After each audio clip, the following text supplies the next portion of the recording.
Here's another Easter Sunday.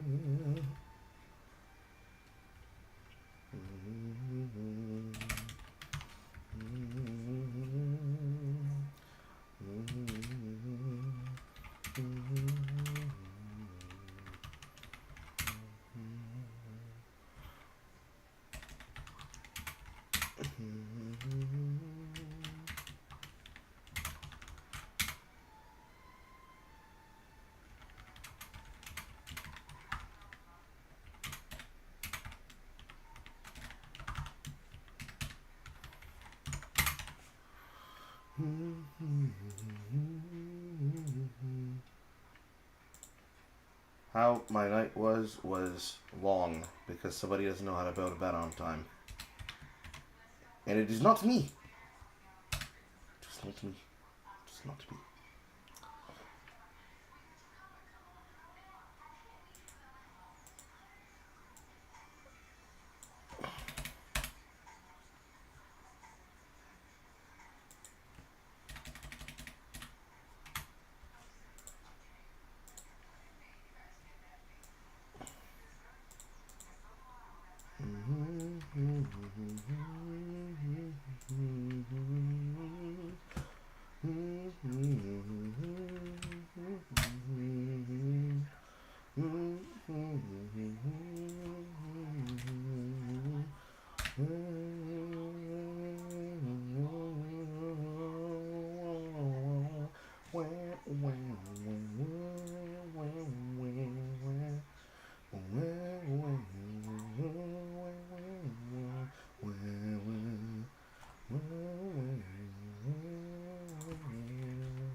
Alright, Yap-In has been updated.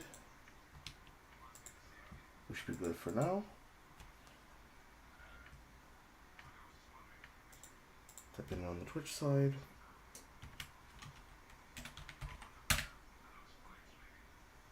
Yep.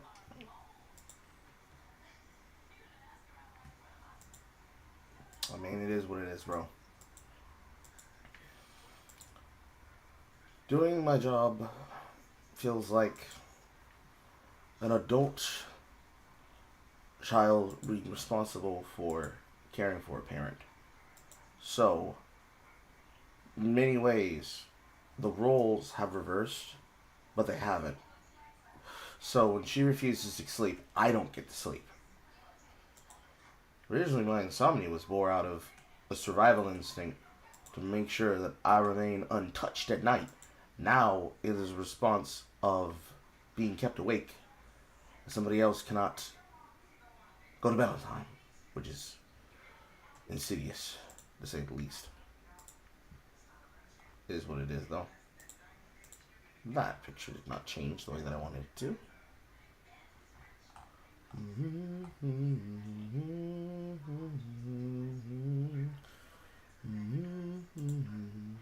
There we go. That's the correct one. Thumbnails up to date. And look who I have here. Hello, Saffronet. Hello, Carl. Happy Easter. He is risen, baby girl.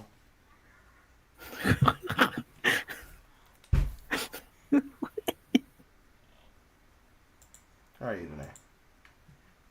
I'm alright. I mean, I woke up a little late. I just had my breakfast. 2 men? Huh? Breakfast. 2 men? No, I just had like waffles, some grits, yogurt. Is that what the kids are going with today?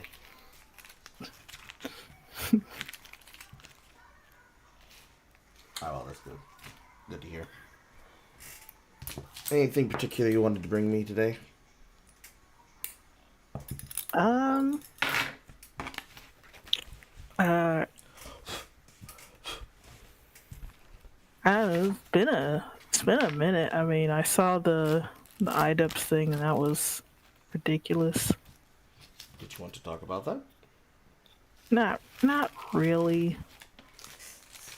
I am trying to get caught up on what was in printing press because I see some new posts. Um,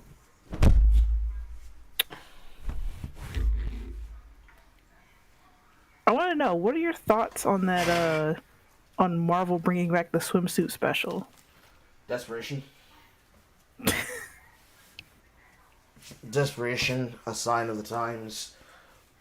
Opportunity to show that they do in fact know that the shit that they're doing does not sell books. A chance to right the wrongs of the past, even if those rights get wronged and righted at the last possible chance and opportunity that a person could provide. There are lots of things I could say, but realistically, most people will look at it the same way most people will look at it, which is that the fact that they are choosing to remember selectively that women in fact can be attractive is hilarious. Well, the way I see people frame it is that like they need to have sexy male characters too, in like the swimsuit special. I'm like, they did that. Yes, the Hawkeye initiative was not ignored in the special. The fact that it's tied into Marvel Rivals is the part that gives me the understanding that they understand that money is important. Because Marvel Rivals single-handedly is bringing the franchise back into a sense of positive relevance. For 10 plus years now, it's kind of been on the shit end because nobody cares outside of Phase 3, Phase 4, and Phase 5, which is to say the growing and expanding of mantle characters and then the inculcation of expecting people to pay money to keep up with your ever-growing canon is a ridiculous joke that no one wants to do. I'm not paying you to tell me about what's happening on Disney Plus. You can tell me the plot of the film in the diegetic 2 to 3 hours of the film, like everyone fucking else. You can make a plot that's worthy of my time, my interest, my effort, and if you can't, then that's your problem, not mine. I have no reason to care about the ongoing world of the MCU because the ever-growing sacred timeline and how that now expands has multiple things attached to it, almost all of which are negative. So you've got the death of a career of an actor, or at least in terms until they decide to restore it in the form of Jonathan Majors never properly finishing whatever arc Kang had originally planned. The jettisoning of whatever plan they had, meaning the creation of a new one, off the back of bringing back another character, because multiverse theory means that there's always a version of that character. They can always return and be different, and bringing in a variant Tony Stark in the form of a Inversal replaced Doctor Doom, which more than likely will be the kickoff of Battleworld, is gay. This is not the way that you write that story. It's not the way anything should be done. It is basically the litigation of Civil War 3 rather than the Civil War 2. And Secret Wars in itself looks gay and cringe and lame as fuck because most of your magical characters are off doing whatever the fuck's happening in the narrative. Don't care about Doctor Strange, therefore I don't care about the end movie credits with him and Clea being in the Dark Dimension, considering she literally popped up out of fucking nowhere. Don't care what's going on with the Marvels, so I don't care about the cross-universe Foxmen or what's happening with Spectrum. Also don't care for Kamala Khan, even though most of the actresses in question are whatever. Don't care for it, doesn't matter. It's really stupid, really dumb. Shuktil Gomez, apparently dating Zolo, I can't pronounce his last name, one of the lead character actors for Cobra Kai and the actor that chose for Blue Beetle. The fact that they're dating means that you have a chance to do something really funny involving Ultron and Sun Victorious, but they'll never do that because multiversal stories aren't allowed, and neither is The Runaways. Probably one of the more successful franchises for young adults that would get interested into the show, because if you're going to pull on characters like Nico and the Staff of One to put inside of your friendly neighborhood Spider-Man, alongside, he literally can have waves because we decided he's black now. Femboy, Goblin 1 and Black Negro Goblin 2 is ridiculous. Norman Osborn and Harry Osborn, whether you spell with a Y or an I, is probably some of the most homosexual, and I mean that literally, homosexual shit I've seen in the last 4 years of Marvel franchising, because what you really should be doing is demonstrating that you can tell a story without bastardizing the work and do so in a way that can connect multiple audiences. This, at the same time that Ryan Coogler has decided to enter into the fray of making horror films, and possibly getting a bunch of people to have fetishes for white women, you're welcome, and thank you, Haley Steinsfield, has really just shown that they have dropped the ball in a lot of different places, because how is it that you can have this man turn in 2 different films for you in Marvel, and yet his best work is not associated with your company? And that's on everything. That's on every director and every actor and every producer that is making better work outside of the company. It's like watching actors or watching wrestlers, go from one promotion to another. Like, you say you care about something, yet they go from this promotion to that promotion, and now they've got a bigger hype, a bigger buzz, a bigger move. There's spring in their step. They're happy to be in the office. What did you do to fuck this shit up? To the point where you are being saved by China, no less. Granted, China is not the problem here, and it's also not the answer. They're just a consequence of a ever-growing solution, which is, how is it that the only reason why your show, why your movie, why your series is relevant is because the characters, much like during the time of the Netflix saga of Marvel films, is being kept alive by a video game. Just as it was for the Netflix Defenders and Marvel Heroes 2016, eventually becoming known as Marvel Omega before I think it just outright died. I don't think it's a thing that's still going on. If it is, whatever that game state is a shell of its former self, forgotten and abandoned. In some cases, rightfully so. And the fact that it's being kept alive with Marvel Rivals is because most people don't care about the actual game mode of Marvel Rivals.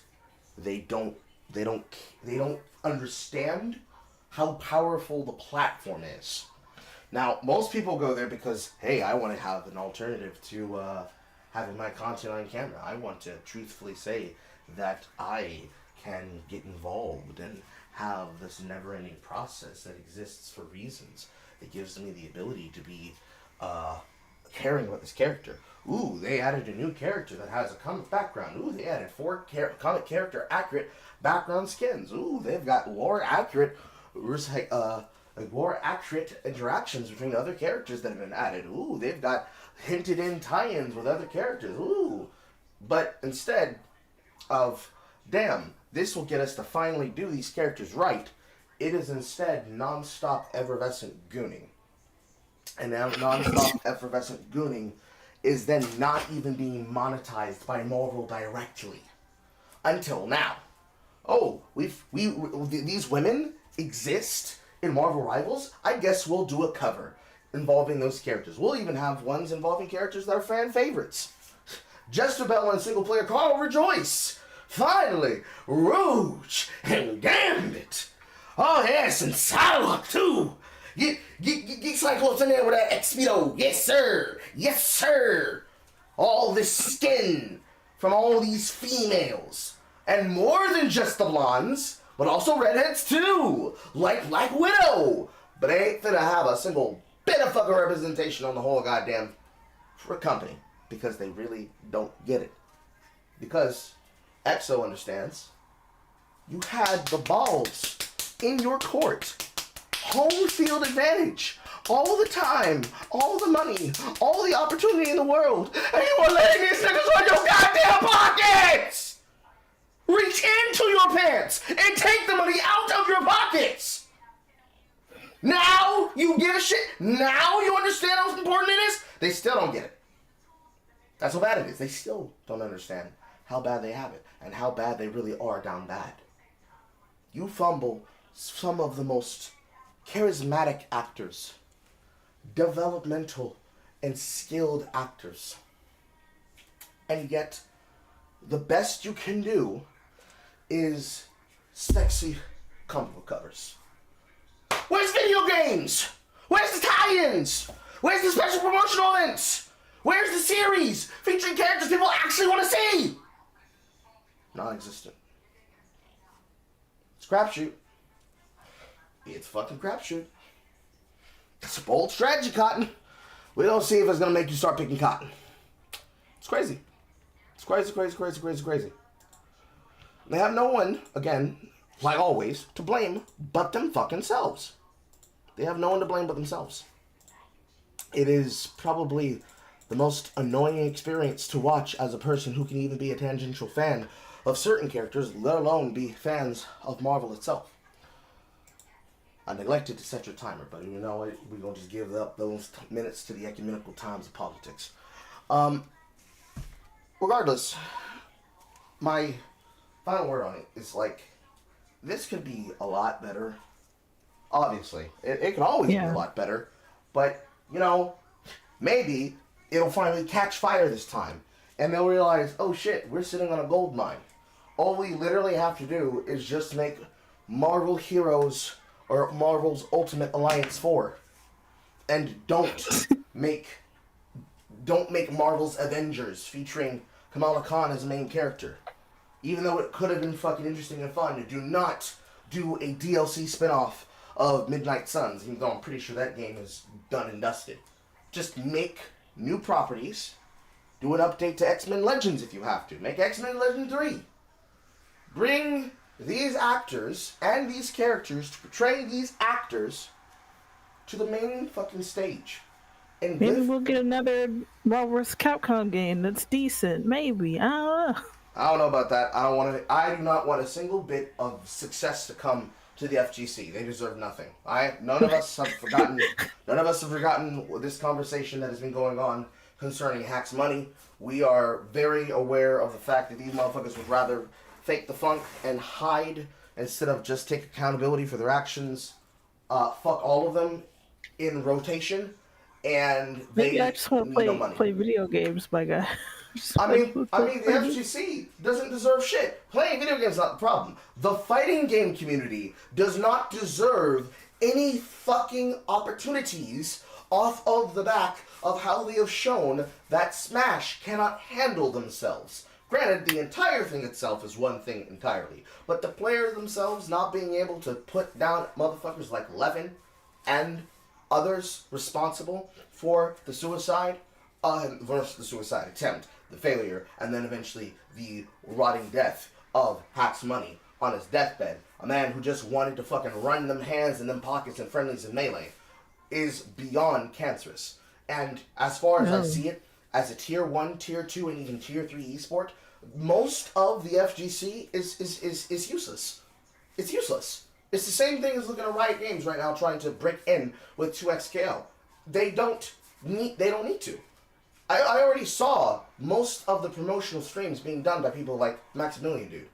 They don't need to eat. They can starve. Right? They can starve. They don't need another fighting game.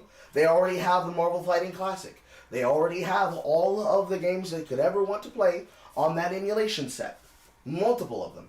If they can't be able to make money and opportunity off of that after already getting in bed with Riyadh and Qatar, then that's not their goddamn problem. They're in the same position that the WWE is in, which is a different position because the WWE at least has things that brings people there. I have a multitude of camera pictures on my phone that I will be posting throughout the day.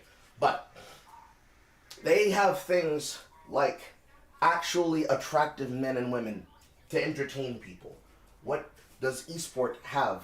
What does the FGC have that actually makes them deserving of being involved in a come-up involving Marvel characters? Not a damn thing. They have shown clearly that they will harass and harangue and punish and victimize people for having the audacity of having fun. Can't have skins, can't even have non-risque skins. Forget the oiled up, forget the cheeked up, oiled up ass clapping skin being played on stage on a tournament. That's not even half the goddamn problem. No, it's not.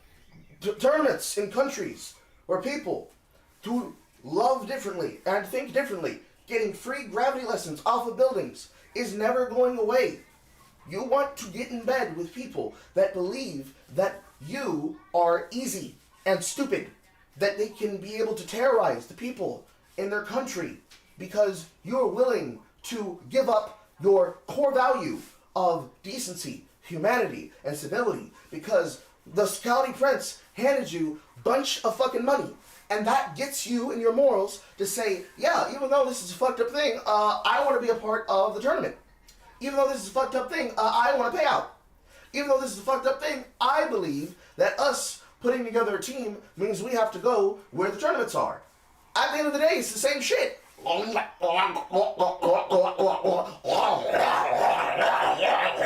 Tricks on it.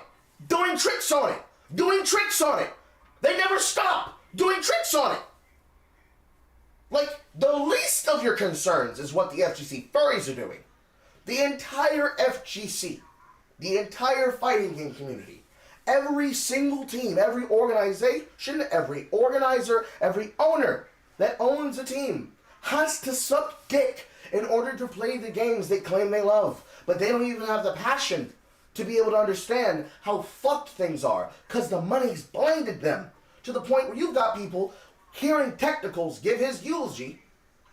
If anybody happened to look into that thread after I posted it, for you all to see and look at it on your own leisure, because it was a very big thread. There were multiple voices and there were multiple content creators, because that shit grew overnight, bigger than I thought it was the day that I reported on it.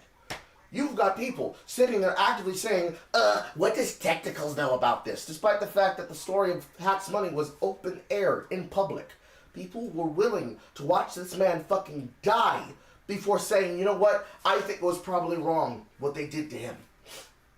So as far as I'm concerned, since the FGC is supposed to be claimed by the esports leagues, one of the more successful sides of the business, because unlike Riot Games, they had to be bought out by Tencent in order to become profitable, and they're only profitable because every single region that isn't NA is able to make a decent product that's worth watching.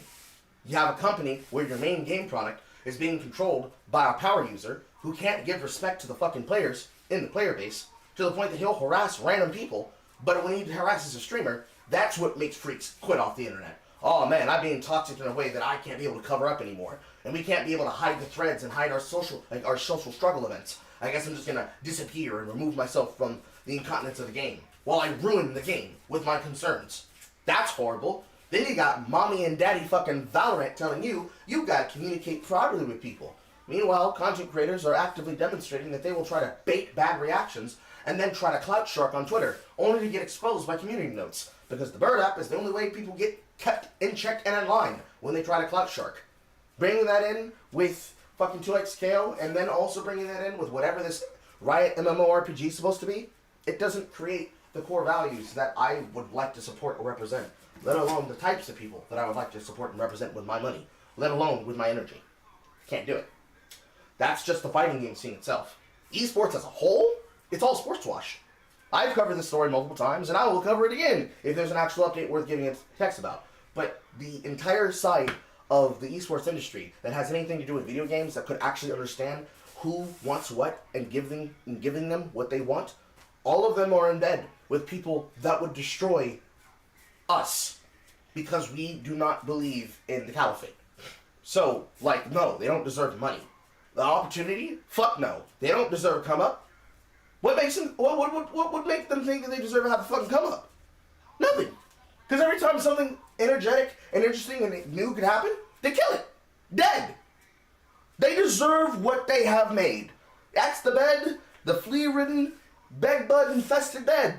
They get all up in their hair, all up in their skin, all up in their armpits. And they can spin on it. Spin on it! Anyways.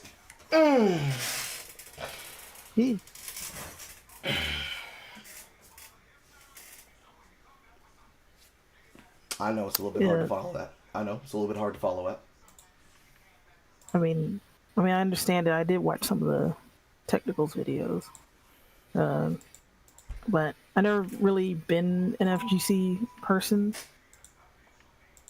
Okay, I just played my fighting games by myself most of the time, but I'm very well aware of how like disgusting the Smash community is. I would say it's more than just Smash. But Smash is the one that gets brought up the most often because it was the one that was the most prolific and progenic. You cannot escape Smash players. They are everywhere.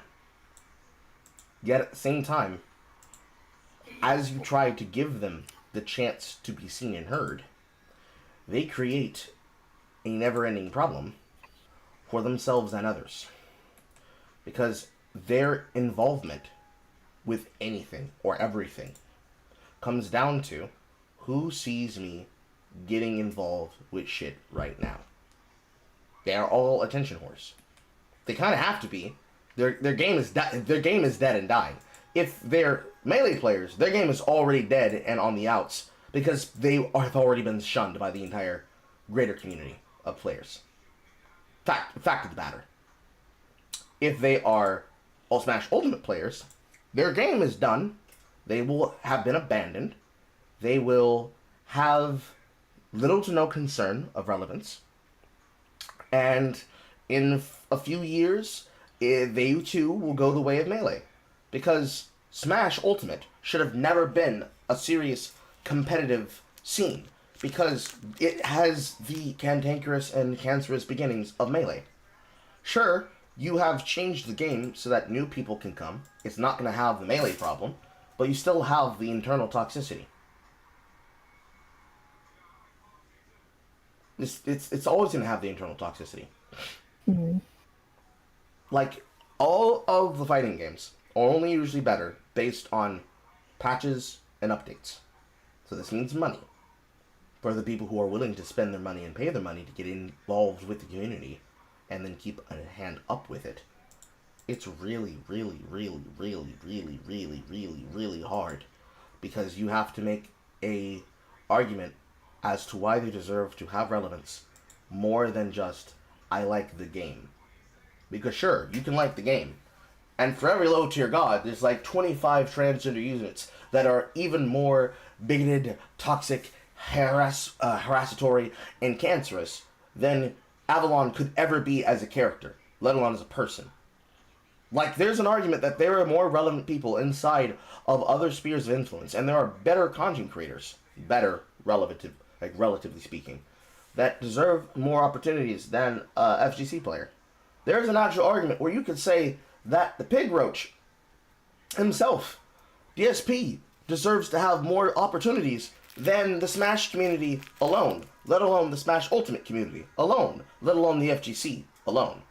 And of course, you'd have to pick and choose who you'd give it to, right?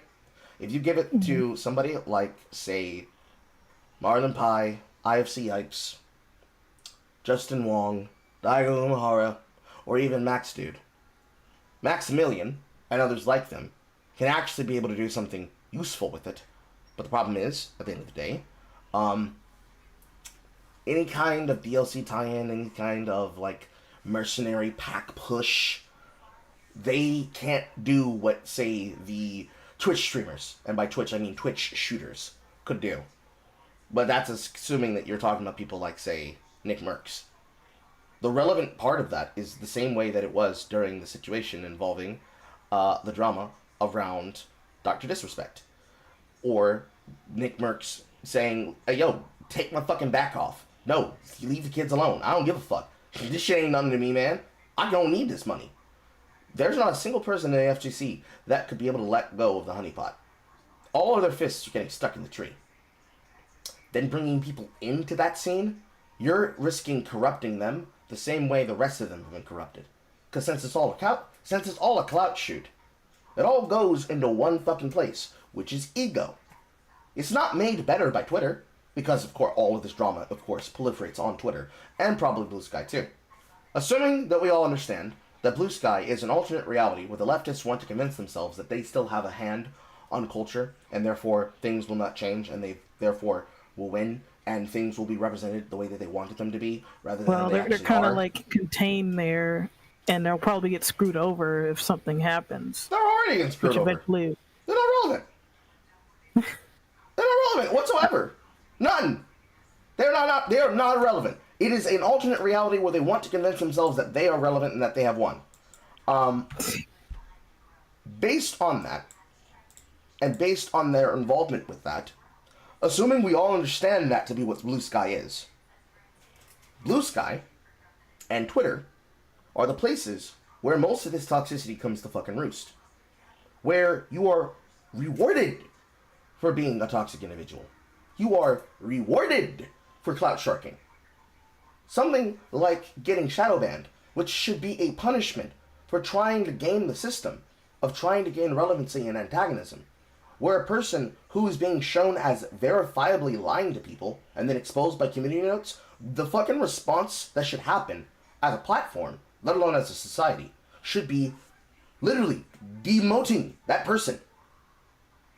You don't need to do the shadow banning with an algorithm, although if you were to, this would be the way to do it, and it would have to be an algorithm that actually targets people that have demonstrably lied, that can be proven as lying. Not just automatically ID boost your account because you did naughty no-no words and you didn't spark joy in Elon Musk's automated way. But you literally lied about something that is factually inaccurate. People proved to the logical sense and degree of, here's the lie, here's the tweet that it came from, here's the fact that you tried to delete it, here's an archive. Restrict this person. All of this toxicity that comes from that community, that comes from those players, that comes from those corporations, that come from the advertisers that sponsor these corporations, and the people who act like this, they are not really going to see any true justice because they are rewarded for being toxic. Come around to focus. They are rewarded for being toxic. They're not punished for getting shit wrong. They're not punished whatsoever. It is a reward. In many ways, the goal is to create engagement through rage bait, or create engagement through never-ending content. In the beginning of the content that I just finished yesterday for Ratchet and Clank 1, there was a content creator who made a video game. That content creator was bragging about how negative attitudes and negative opinions were coming to his game because supposedly Asmongold's chat couldn't decide whether or not, from their King Roach, if the game was woke or unwoke because the main character that was featured on the title of the Steam store was attractive. I engaged the content creator. I made my opinion clear to them, which was, bro, why the fuck do you care? I find it interesting that you give a fuck about that. Why don't you just make your game and then sell your game? We had a conversation. He eventually agreed with my point. Another motherfucker, who has already ran from Blue Sky, but decided to claim that I was upset, mad, and malding, tried to put words in my mouth. I addressed them directly, and I make clear what my opinion was. I reply to the person being toxic, and I add on the carry-on to explain because I did not make clear on the first post. Because I would trust people to be able to use their heads if they're speaking in good faith to understand where I was coming from. He did, even though he didn't necessarily get those words from me. I then clarified. He then doubled down and agreed with that opinion. The other individual who tried to disagree with my opinion tried to continue pushing that negativity rant. A person like that would not have relevancy inside the world which we should exist in, where a person clearly trying to create hate does not get support for hate. But there were more people on that original post of mine trying desperately to claim that I am in support of Asmongold than actually understanding that I don't care about the culture war, and I'm not going to buy their game if the culture war is what they sell it off of. Now, of course, I did indeed promise that I'd look into it on the weekend. The game itself is called Here Tell Horror, and it is a procedurally generated horror game. I'm looking into it. More than likely, Horror will look into it because she gave her own opinion that she'd look into it. And the clear point was, like the creator had posited, that I would have wanted a personal pitch. No, I just wanted to know what the game actually has to say. I don't give a fuck what Asmongold's chat has to say about the game. I want to know what the game designer has to say about their game. Much like how when Arthur was being fucking harassed about his romance options inside of Soul Ash 2, and how the goal that I wanted for the original interview that I planned was to not talk about the drama, but actually to talk about what really made the people upset and interested into talking about his game. They couldn't tell me a damn thing about the video game. So why would I go to another person to look into something that I could look into myself? And why would I give that other person who wants to speak forth and bring forth antagonism, why would I reward them for bad behavior? Why would I engage in that? I would rather engage in what I want to engage in my own time. Because that's what's actually important. That's what matters most.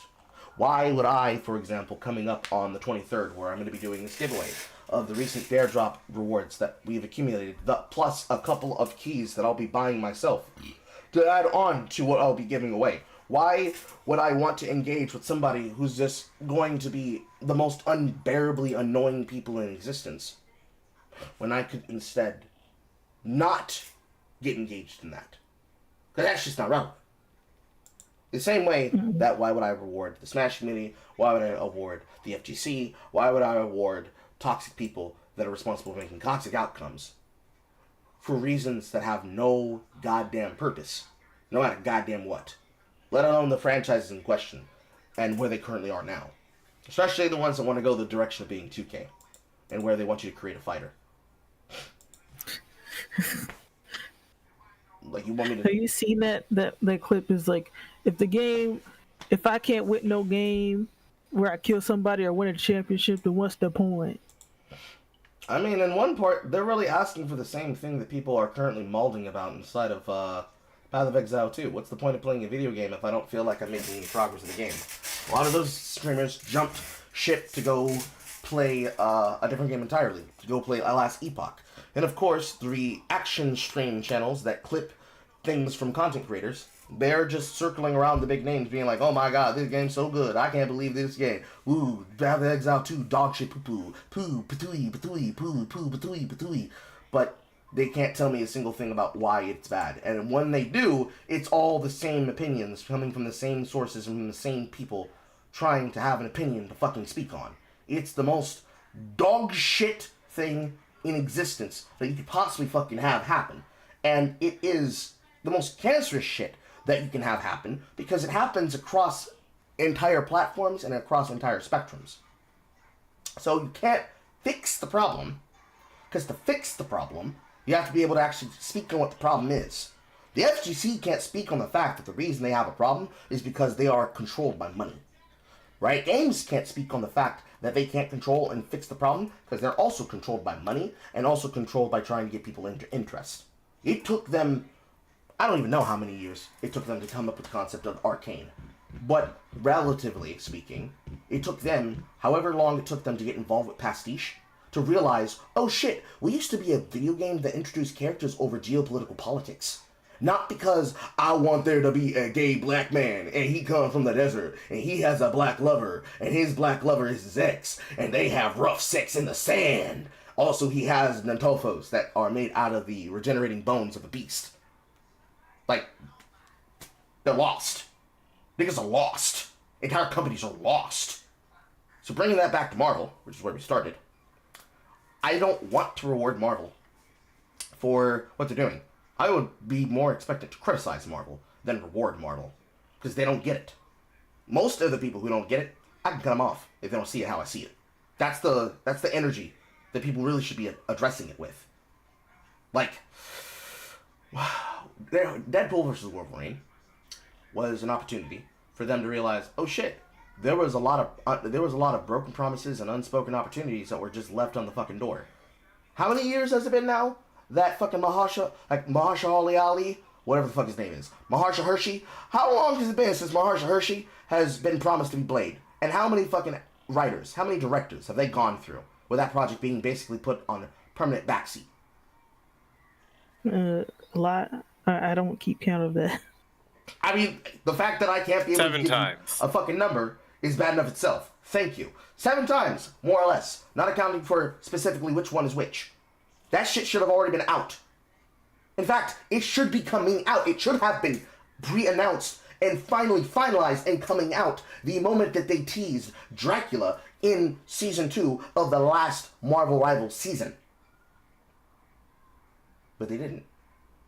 They didn't complete it. They didn't come around on it. Now they are going to be doing their version of Fantastic Four. Finally, years after Fair Four Stick and the original Fantastic Four, for which gave us most of the now titularly loved character actors in the series, minus Jessica Alba and Ian, whatever the fuck his last name is. Some of the quintessential characters that should have been acting as Reed Richards, as Johnny Storm, as Sue Storm, and as the Thing. Granted, this Thing is more Jack Kirby accurate, especially with the fucking eyebrows. So, as long as that person's willing to be a CGI character and bringing up the rear with people like Doug Jones and the other person who's almost always a character actor, Claus actor, you have a serious problem in the fact that ne'er not a motherfucker cracks the spine of a goddamn Marvel comic to know who people are, outside of the fact that they can say it happened before, it was comic accurate. So I know they don't know a single thing about Shia LaBeouf. I know a damn bit that not many people give a fuck about Norrin Rad. So then you've got this near tittyless Silver Surfer female, and you've got people saying it's comic accurate, it's comic accurate, it's comic accurate. I don't know. Can you make it fun? Can you give me some energy? Can you make it energetic? Can you give me a reason to give a fuck? Because outside of the Marvel blondes, there's little to no interest in Fantastic Four. Me personally, it's because I'm tired of fucking looking at that actor. That actor being the actor. We all know who I'm talking about. Pedro Pascal. I'm tired of seeing him and everything. And he's definitely not Mr. Fantastic. Why do people say he attractive? I don't get it. I can't speak to that. Dad face. You don't look like a dad to me. You look kind of Dad face. I hate to say. I'm also apologies for chiming in. It's okay. It's mainly that he looks very much so like a father, and he has that kind of look that looks rugged enough, but he looks soft enough. Like he had a little bit of soy. That's okay. They had a better fan casting with Emily Blunt's husband. Why is Emily Blunt and her husband not Mr. Fantastic and Sue Storm? Missed opportunity. Wasted on a shitpost of a film that shouldn't exist. Multiverse of Madness should not exist. It's a horrible film. To be fair, that's also because the execs fucking shot it in the fucking foot. If they did let Raimi do what he wanted, it probably would have been a hell of a lot better. But they decided no, it has to be this exact way. Which just brings me right back around to the exact same problem. Why would I reward them for now finally understanding what is supposed to be important? It's the most cancerous shit, almost as cancerous as that person that's being taken to the hospital right now. Save him! Drive faster! He ain't gonna make it. He might make it, I don't know. Anyways, rewarding them for bad behavior is not something I'm super interested in doing. So, I'll put the question to you, Saf. What would you want? What do you expect, or what would you hope to get out of Marvel having a bit of a unfucky wucky, where they have remembered that people actually like their characters, but they like the characters as they were, not as they've been trying to make them, which is basically queer, gay, and or trans. I mean, I'd say it has something to do with like some other factors in the background, like the tides kind of changing, or like, hey, maybe we're losing money when we're trying to like screw over the fan base and saying like you guys are like sexist, creepy weirdos who like the characters in that way, not realizing that it's screwing over the other potential fans that they want to bring in. Like, if you want to cater to like minority groups, maybe don't kind of like, I don't know, use them as a sacrificial lamb. I don't know if it's the correct term. Maybe not the right term, but that's what's happening. Characters are getting sacrificed on the altar and dais of political correctness, and they're being changed to suit a audience that does not actually like the character for who they are. They will like the character for what they want to transform them into. Which, on that Yeah. note, to bring that back around to Haley Stensfield, let's talk about the bitch ass motherfucker who's made Miles Morales the lamest fucking character in existence. I mean, I Shown, think he was kind of lame before from how people talked about him. I'm just like, he's not all that, is he? Like, just another Spider-Man type guy. I mean, you know, I'm not talking about the character. I'm talking about Shanique Moore, right?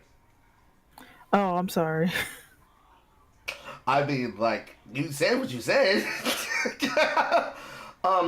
Miles Morales, mantle character.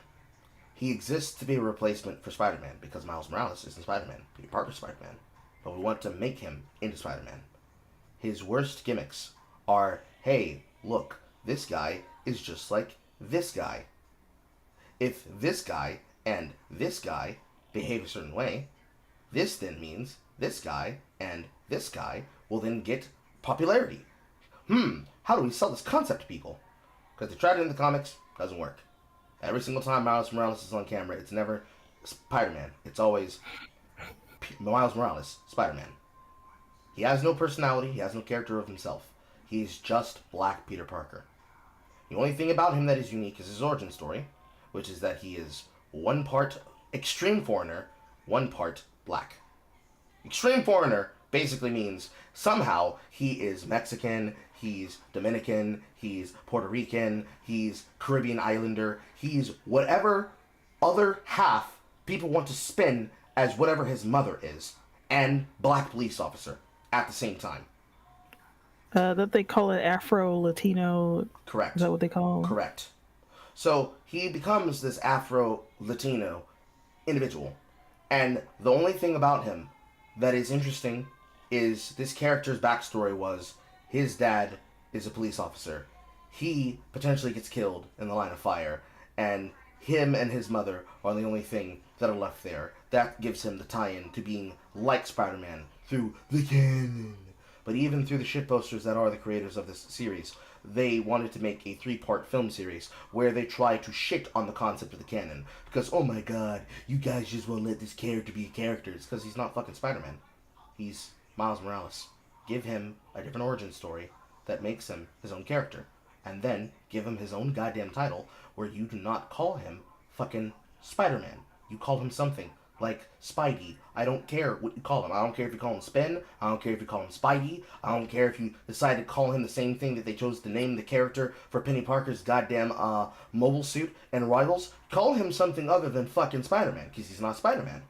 And the fact that this was being sold off the back of Shanique Moore, granted, the most interesting scene in the first film is, of course, What Up Danger. Because it sells the idea that he doesn't need to be Spider-Man, but he needs to be like Spider-Man. He has to be willing to grow into the shoes, because the suit eventually fits anyways. A callback the film tries to put in, and then immediately shits on with Into the Spider-Verse. They shit on the concept of a canon. And they try to bastardize that, oh no, he's not that character. I'm gonna do me. I don't need to be like everybody else. Yet, he is the stupidest interpretation that you could ever have. Because what would have been more interesting was to have what they ended up giving as a spell at the end, which is, oh, he's a variant that could have been evil, but he ended up not being evil because of influence. So then it becomes a question of nature versus nurture. But then all that potentially probably won't go through and will probably break up because of Shamik Moore being a fucking simp. I'd hate. I don't know about you, but if I was an African American male, I'd bleach my skin. I'd bleach my skin. Single-handedly, he embarrassed the entire Black Caucus. Single-handedly. Single-handedly. Thank you, Lord. Thank you, Bogdan. Indeed, he is risen. He single-handedly embarrassed the entire black community because he was thirsty for some snow bunny. Not just the snow bunny, right? Not just Haley Stensfeld.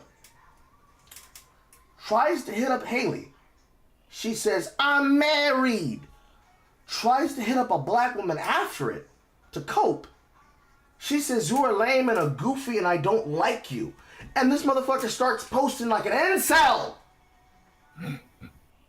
Single-handedly ruining his character.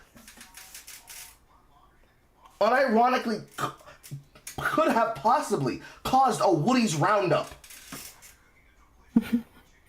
Niggas would have never forgiven him. Never! But Jonathan Majors can't have his role because his girlfriend lied and it was proven a testament of a lie on the stand. Niggas should be rioting in the streets. If you're a fan of Miles Morales, you should be more upset than I am. Let's talk about it. I mean, I don't know much about Mr. Miles. Well, I mean, more like the fact that an actor single-handedly possibly did career assassination, not just to himself and to the character that he was chosen to play, but an entire fucking industry. It is actually relevant news that Shanique Moore, desperately trying to get some canned snow bunny coochie, single-handedly destroyed the character of Miles Morales. Multiple setbacks on the final Beyond the Spider-Verse film. The fact it seems that they're probably going to spend on that energy of Hobie. They have to. We got to use the cool fascist black character as a way to get people interested into this character because Shanique Moore is a fucking pussy. That's crazy. Let's talk about it. I mean, it is pretty crazy, but I don't know what to really say about it. Okay. Since you came in here, what do you have to say about it, Marcus? For a majority of the rival shit, or just Marvel in general? Shanique Moore. Shanique Moore. Oh, for fuck's sake, that motherfucker. Oh my god. Could have done anything but you decided to do, but he decided, you know, it'd be a great idea. I'ma just, you know, try and play homewrecker. Cause that's a great idea. It's a fantastic idea. And, you know, it's just fucking insane to me how he thought that, yeah, that's a great idea. Let me just, you know, deal with this. Damn the consequences, by the way. Then, honestly, you said what needed to be said. This dumbass is, you know, in cast and he's doing his dumb shit. So, you know. Mm-hmm. I don't know how they can truly recover. It'll be interesting. It'll be a hilarious piece of factoid. Because I've already seen some of the carpet presentations between Haley and Michael B. Jordan. The sheer energy of an actual African American male with the exaggerated swagger of a black man destroys any of the supposed boyish, incelish charm of the exaggerated swagger of a black teen from the position of Shamik Moore. Because that Sinner's red carpet is everything that Marvel should want to have expected for themselves. And indirectly, their cancer actually probably brought the film down a little bit. Because instead of Michael B. Jordan playing a good version and a bad version of himself, he could have been acting alongside Jonathan Majors. Because really, what I'm talking about is the main reason why Spider-Verse is getting delayed. Shamik Moore and his fucking antics directly cause irreparable damage to Marvel. Granted, it's Sony plus Marvel because it's a Sony animation and it's in partnership with Marvel. The most popular characters that they were able to scrounge up from the comics that they could have relevancy for, plus John Mulaney? Is it Josh or John Mulaney? John Mulaney. John Mulaney. Multiple different characters that they were able to dredge up from the comic books that have probably never been touched in a while, plus a black reinterpretation of Spider-Man that is actually supposed to be a version of Hobgoblin, plus Mulaney doing Spider-Pig. That has become a multi-million-dollar franchise in and of itself. Because it's the only time where Miles Morales is able to be his own fucking character.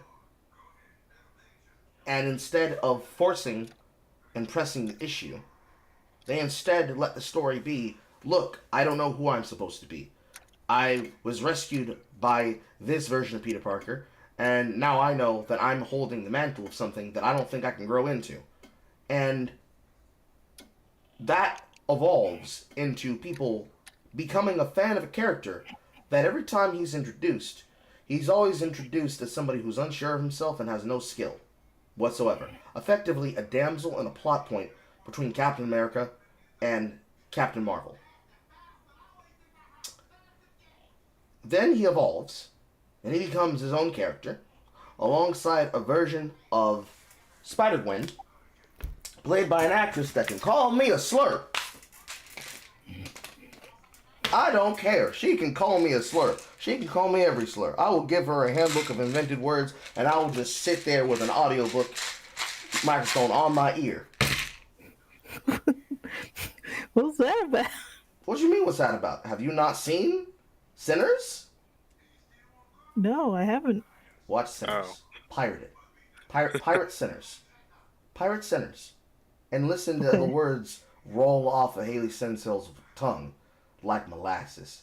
Hate-filled molasses. Goodness. And then, off the back of the creators trying to frame the story with Spider-Man 2099 and their bulked up Mexican of a character and his digital assistant, you then fumble the bag for 2-3 years because one of your lead actors can't be in the booth with another actor because this motherfucker's goddamn horny. To the point where the black community themselves offered this opinion before anybody else did. They were eating his ass alive, no pause. Up and down the timeline on every social media application. When your desire to try and be with a woman becomes the topic of conversation on why your film is getting delayed, again, I would bleach my skin. Because I'm indirectly causing damage to other people. Because he's horny and a lame who has no fucking game. I have more swagger than him. That's not saying something. We all know that I have it. And you're goddamn right I got that snowbody in my control. I've got mine at home right now. Anyway. The point of contention being that he single-handedly caused delays for this film as they were trying to figure out how to get away from the bad press. The amount of scenes that have been removed, the amount of scenes that have been reworked, the write-ins that have been put onto character contracts for other actors, even though they will be reprising their roles. That studio recording is going to be so funny. No one's gonna talk about it. I can't wait to see if it gets mentioned at a convention. I want to see the awkward conversation in the room. I want to see the terror in his eyes when somebody asks him, hey, how did being a simp end up getting the film delayed for 4 years? I'd love it. I don't know about you, but I'd love it. I think it'd be very funny. Although, like, I don't think I've personally ever recovered from the what if Miles Morales was Thor. I've never recovered from that. By Odin's Fade is the funniest shit in existence. And you cannot convince me otherwise. And my joke about Jormungandr's chicken and Piper reading my joke and dying laughing is the only useful thing that can come out of a What If series comic. Granted, What If as a franchise problem is demonstrable of that issue. You've got people lusting after a different version of a character where they are desperate to make something like Captain Carter relevant, when all they gotta do is just make Haley Atkinson, or is it Atwell? Haley Atwell. Is give Haley Atwell the ability to just perform on screen again. Again, another woman that can call me slurs for entirely separate reasons. All you gotta do is just let her be fucking Agent Carter. That's it. You had it, and you lost it, and you pissed it away because you thought that the television angle wasn't worth your time and interest. You could have made it a procedural. You could have made it a Disney Plus show. You could have converted it from being a procedural on cable, like they did with Lucifer, and you could have converted it into a procedural that happened the same way Loki did. Unfortunately, all of that energy was carried by things like Loki. And unfortunately, that version of Loki, the god of stories, that version is going to be something that will probably never get referenced. Because Lord have mercy if you try to reference something that happened in the goddamn Disney Plus show in a movie. We shouldn't be out here like Kamen Rider. That's illegal. You cannot expect people to pay you money for a digital streaming service to keep up with your lore when you should be capable of referencing it in the film you want me to watch. It's dog shit. So on all, like, I would like for Marvel to get out of this position that they're in and just return to making what people want. Give us Rogue. Give us Gambit. Give us Rogue and Gambit together. Give us Rogue and Gambit together with her being able to touch him like it currently is in the comic books. Because, Lord have mercy, they will never let the Cajuns have sex and have a baby. But they'll let them be together. So just put that shit on camera. Find a woman who is worthy of being Rogue. And find a man, probably just give it to Channing Tatum at this point. Like he did an interesting job. He did a very good fantastical job. Like, put them on screen, bring them together, bring us the fucking X-Men. Somebody get the buccal injections out of Anya Taylor-Joy's cheeks. Make her magic. Give me Sunspot. Give me a version of a story of Captain Marvel where I can watch Soft Cheese Larson get manhandled by a Southern woman, and everything will be right as rain again.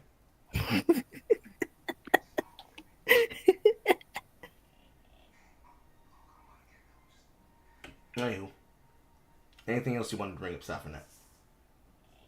Oh damn.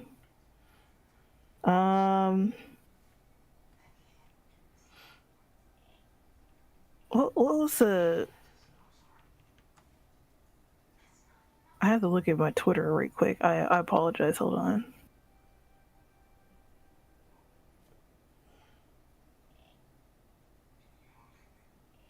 Oh.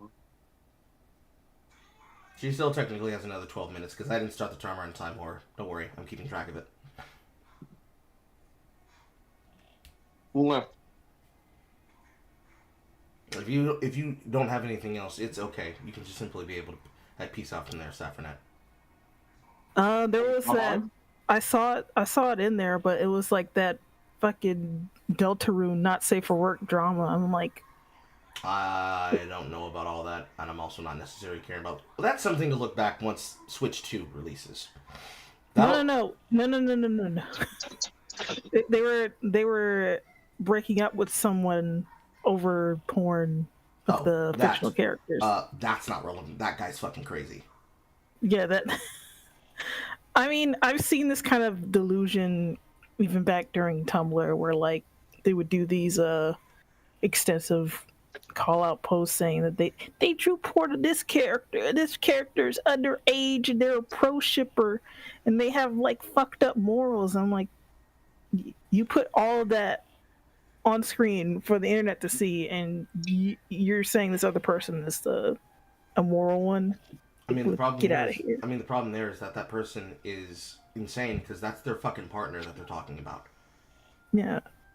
So that's like probably the worst kind of representation that you probably want in a player base. Yeah, but I don't think that shit's relevant. It's funny that that happened. That's hilarious. The people that are playing Deltarune are going to deserve the kind of fandom they get because that's the kind of fandom they're built off of. I mean, I feel a little bad for Toby because like people kind of his own fan base doesn't really like him because he's he's a He's the second coming of Notch.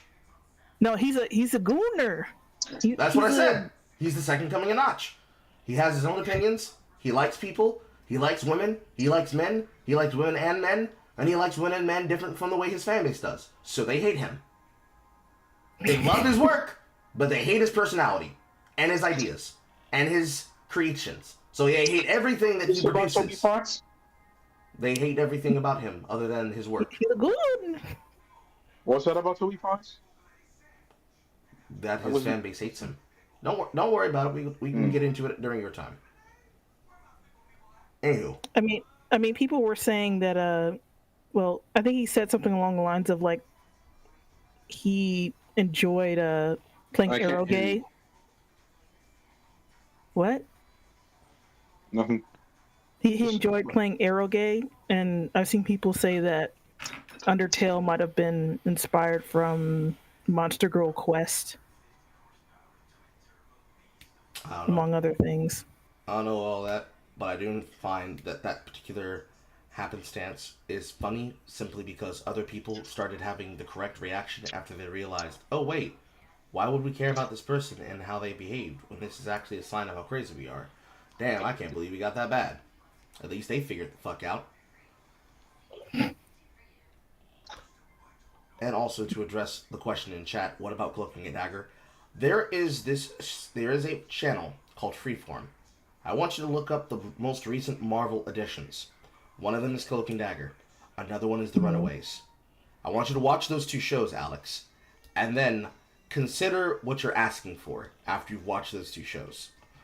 If you're not going to watch those two shows, spoiler, not good interpretations written by the same people that are ruining Witcher. Lauren S. Hissrich and her minions. I don't think you want that. I don't want it. I don't want that smoke.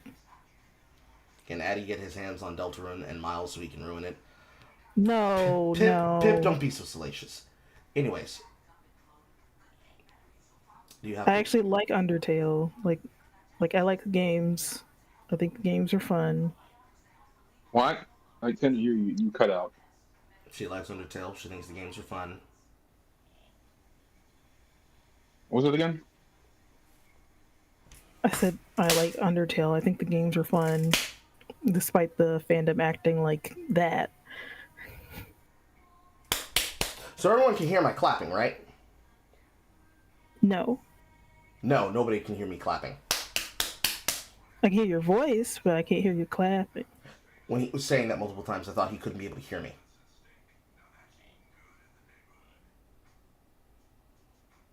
Anyways, anything else you want to bring up? You have 7 minutes left. Oh, I have 7 minutes left.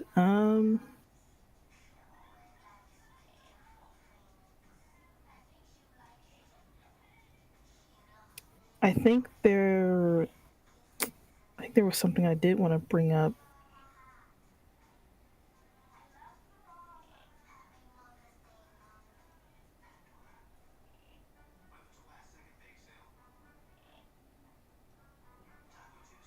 I was having a conversation in another server, and they were kind of getting on my ass for actually enjoying 4chan.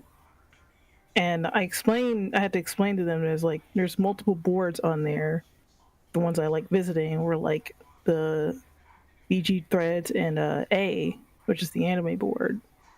And they're like what, you're not racist or anything? Like, you know what kind of site it is, right? And I'm like, not every board on 4chan is B or poll.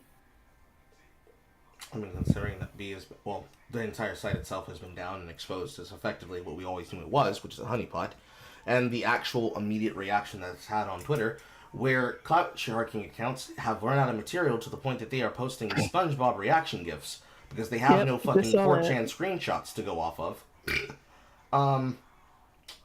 Websites and places are not the same thing as other things. So, B is not V, V is not X.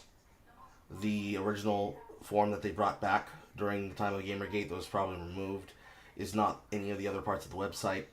Just like 4chan is not QB Farms, and QB Farms is not Infinity Chan, and all of those sites is not Tor, which is to say the dark web, and sites that would be on the dark web, which wouldn't even be the dark web, it'd be the deep web, or the federated internet tie-ins from all the federated websites that exist outside of the mainstream social media influence. Like there are different groups of people that for most of them all they really like is the dreaded C word. And the only way to summon them is to say their battle cry, which of course, as most of you know, is "Whoa!" And yet those individuals and those that are judging you, sorry that's happening, they I don't mean, have, it's okay. It's okay. It's just that, like, I'm aware of the type of people that they are. Uh, they're the type of people that are who willingly like suck the dick of an artist that's mid, like makes blatant mistakes in their work and doesn't even bother to fix any mistakes when people call them out. That's the kind of people they are. actually, but like if people are going to press you about a site form that they're visiting and they themselves do not visit it, why are they giving their opinion about a website? I don't know. I mean, I hate to say it, but they're redditors. Interesting. I mean, as far as I'm concerned with 4chan, it's been a website that has long since served its purpose, and being one of the four, actually six, corners of the internet where everything is passing in between each other with the nastiest spit swap we've ever seen in existence, I actually am happy that it's not live right now. It'll probably return in some format, and then people will go back to posting on it or not. Who knows? I think it's more If interesting. they fix that capture system and like don't have everything like locked down by email, then sure. I mean, I don't know about that. Like, there's lots of better ways for them to secure things other than by emails.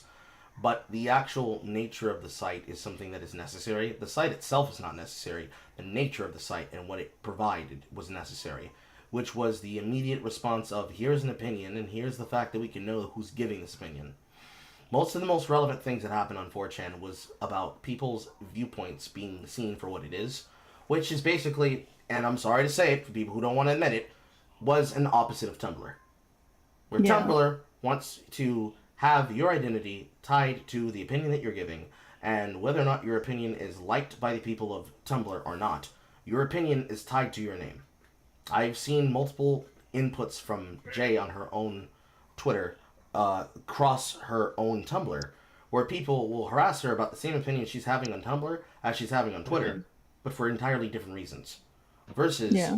all of the reactions that we could get from 4chan and all of the historical reactions that exist on 4chan being the response of probably some fucking larfer or some tradesman or more likely some fucking Fed unit who isn't me sitting in the office telling some fucking rich bitch or Elon Musk of all people that bro, not only are you not cool, but you will never get the recognition that you want because you are desperate for attention like a woman on the internet. And much You'll like never get this. La la la. the woman on the internet theory, some of the most relevant things that come from there you can't get from places like TikTok. You can't get them from other social media websites. You can't get them from groups that have long since been irrelevant in that sense, like Facebook. Because you have to get the emotion and the opinion of the internet from the internet. You can't ask people who aren't of the net about shit that is based on internet culture. And the internet culture has been stagnant and dying because those same people who keep getting rewarded for bad attitudes and bad engagement control the conversation and the nexus of what's being discussed. Internet's so stagnant. Content came back and it was fucking lame. The content topic is not something different, but it's in the same vein. Things that existed back during that time, which was peak recession content, has now come back during the second recession, and it's just made everything even lamer, and it's exposed exactly how non-exciting a lot of shit is. People are desperate for ways to talk to each other and talk about topics, but they can't find the time to do so because Reddit is dog shit, 4chan is down right now, Twitter is the opinion of the right wing, Blue Sky is the alternate reality opinion of the left wing, in the world where they believe they won, or at least are coping inside of a hug box where they can pretend that they won. TikTok. Yeah, that's kind of why it makes me depressed looking at Blue Sky, because like it's like nobody's having fun on there. It's like people have to kind of like retreat and go to like make their own Discord groups to actually have some semblance of fun. The Discord groups are either protected communities that have seen the problem for what it is, or are hug boxes themselves from individuals trying to manipulate things from behind the cover and then pretend they're not doing so. Reddit is a leftist Jenny paradise that has been sold out because two of the original 3 founders decided to sell and become corporate, and everywhere else on the internet is following the rules of the salespeople, of the advertisers, and Twitch might as well just be a terrorist sympathizer support group. Yeah. Unfortunately, that's your time, Sarfanet. All right. I did. Well, but it's okay. Bye-bye and happy Easter. I did want to mention to you before you go. I've been sitting. I talked to other people about this as well on movie night. I'm considering, of the people who I've put into the position of community manager, that you are probably on the top of that list. What do you think about that? Oh, a list. Wow. Yes. What does it entail? The same things you already do, but you'd have the ability to tell people about events and also come up with ideas for events. Oh boy. You're one of the most active members of this audience. I am? You are. That's interesting. I mean, I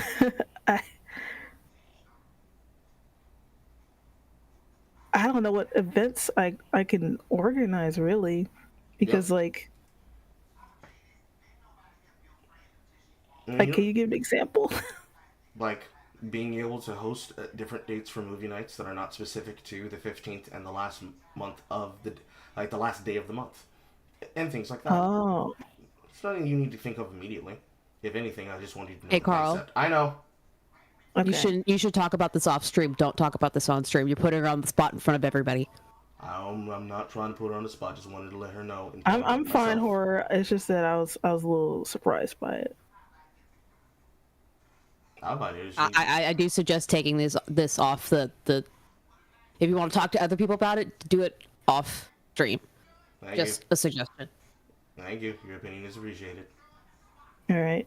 I understand. I just wanted to mention it to you because it's something that I've been sitting on for a few months, and you weren't there when I was talking about it the other night, so I wanted to make you aware. Okay. You don't need to worry about doing anything right now. I just wanted to make you aware of it. Okay. All right. Talk to you later. Bye. Bye. How can I help you, Lemon Duck? What is the best way to make FNAF scary without basically turning it into like mature horror, like making it dumbed down for kids? I'd seen this like argument in the fan base over and over again, like stuff like I don't know, people complaining about the FNAF VHS like ruining the horror FNAF. Is that your question? Yeah. What is the best way to make FNAF horror scary again? No, FNAF entirely. FNAF entirely scary again.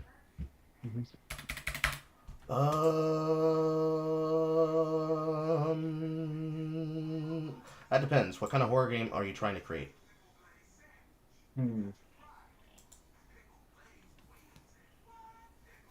One where like all ages can enjoy it. Like, and it's like basically about my vision of what FNAF is entirely based on. What FNAF is, what FNAF is. Well, that depends on your definition. So what do you think FNAF is? Well, basically about this corporation, Pretty Fast First Pizza, basically, and then their atrocities. So corporations and their atrocities. Do I have that right? Mm-hmm. Well, right now there are two different FNAFs. There's the FNAF of the Afton saga, and then there's the FNAF of the Steel Wool Post Afton saga, which leans a lot on Glitchtrap and the effigies of whatever the entity behind the current Fazbear Entertainment is. In the Afton saga, as I'm pretty sure I talked about this at length at a different time, I just don't remember where. Yep. Sure. The majority of FNAF is based off the back of a single developer's attempt to try to flesh out a lore and connect it in ways that were sensible, to the point that he had to litigate the issue by writing a series of novels, and now a series of short story novels, to contextualize comparisons between different franchise entries.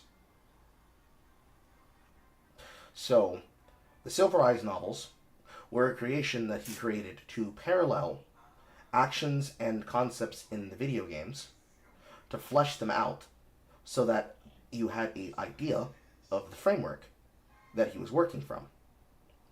And the Fazbear Frights novels worked as backstory to the many non-spoken horrors that happened inside of the universe of Steel Wool's security breach, and all the things that could happen inside of the Mega Pizzaplex, and all the secrets therein. This feels like something to definitely be upside Horror's alley. Yeah, this isn't my alley. So your concept of FNAF and it being corporate greed is incorrect, because it isn't about corporate greed. It's about a man's spiral into psychosis because of the loss of his children in an inextricable accidents. So Did he really care about like a lot of his children, William? yes. Yes. If you get into the lore and you actually look at it, there are a cacophony of videos that talk about this, where his spiral started from the loss of his first child, obviously, the bite of 87, and then subsequent losses of his daughter, and then the alienation of his eldest son that would consistently drive him down a path of absolute insanity. Because then it no longer becomes a desire to help bring joy to children, which was his initial idea. It becomes a psychotic, manic case of a man who is angry that his ideas were stolen by another person and done better. And then his ideas are no longer his own, and therefore he takes it out on everybody else. So it has nothing to do with corporate greed. It has everything to do with a man who was angry that his felt jilted, and then on top of that jiltedness, lost children and had significant levels of depression and all the fun shit that comes with that afterwards. And I say fun in the most sarcastic manner. Yeah. Because so if you're trying to do it as a thing of corporate greed, you're not doing a FNAF story. Yeah. You want to do something that's post-Afton FNAF. Yes. Probably around the security breach area of things. Yeah. Because the corporate greed angle doesn't make sense for the original trilogy, for the original what's the fucking Hex trilogy, because the entire thing is stymied off the back of William Afton and Henry Emily, and the constant back and forth between what the children want, what his son wants, what the animatronics that are alive wants, and what ultimately Springtrap wants, and how the series is off the back of this wound that was inflicted on him, and then a wound that he inflicted on his business partner, and then a wound that he kept inflicting onto innocent victims because he wanted to go down a path of revenge, believing that he was slighted in a way that he didn't get what he deserved. Well, it wasn't just a path of revenge. It was an attempt to try and find out how to bring back his children. Yeah. And in attempting to go down that line, the just desserts that the series ends with is that he's going to now experience what he was doing to the kids endlessly, because one of them refuses to pass on and wants to keep him there in his perpetual hell. There's been multiple different analog series that have done analog horror based on FNAF like this, and have done beautifully perfect examples of exactly what that looks like and what it feels like. And if it had been done concurrently and not the way that he had planned it, it would have been a beautiful vision of exactly what he was trying to invoke with the video games, if Scott Cawthon himself, in his own words, had been a better designer. But this is what the novels existed for. And then bringing the novels with the Silver Eyes books into concern with the 3 books in that trilogy, unless there's a 4th book I don't know about, he shows... There are more than 3 books. There are like 16 now. Yeah, that's catting on to the Fazbear Frights and the Tales of the Peachaplex parts, right? Yeah, kind of, sorta. Yeah. But they all do the same thing where they use other characters to elaborate on FNAF lore. Yeah. So the borrow philosophy that you're looking for there, where you want to get back to what you consider to be quintessential FNAF, in order to do that, you have to relitigate and dredge back up a story that is basically considered complete at this point. Then if you want to do something that expands upon corporate greed, that's all steel wool. And right now, based on what we probably could expect to get out of the Secrets of the Mimic, I'm not sure where that story's going, because it seems like the story is based on someone in reinvigorating and bringing back the franchise to try and carry on the legacy of what Afton wanted to do, but doing so in a way that seems cryptic for the time being, because we don't understand the scope of what we're dealing with. Yet a shadowy figure who reinvigorates the corporate entity of Fazbear. They scan boards that they know are possessed or cursed or are involved with the Mimic program to then infect people that are VR testing agents that then become infected by the Glitchtrap virus, that then go on to emulate the will of Glitchtrap, seemingly to give them a physical body to work with, one working off of the charged battery design of the animatronics that are considered to be show hosts as much as they are their own living personalities, with the FNAF attractions of the Pizzaplex animatronics, and then a continuance of personalities seemingly from characters that are made up of the collective agony of the Blob, which is all of these different pieces of events that are traumatic in the history of the franchise,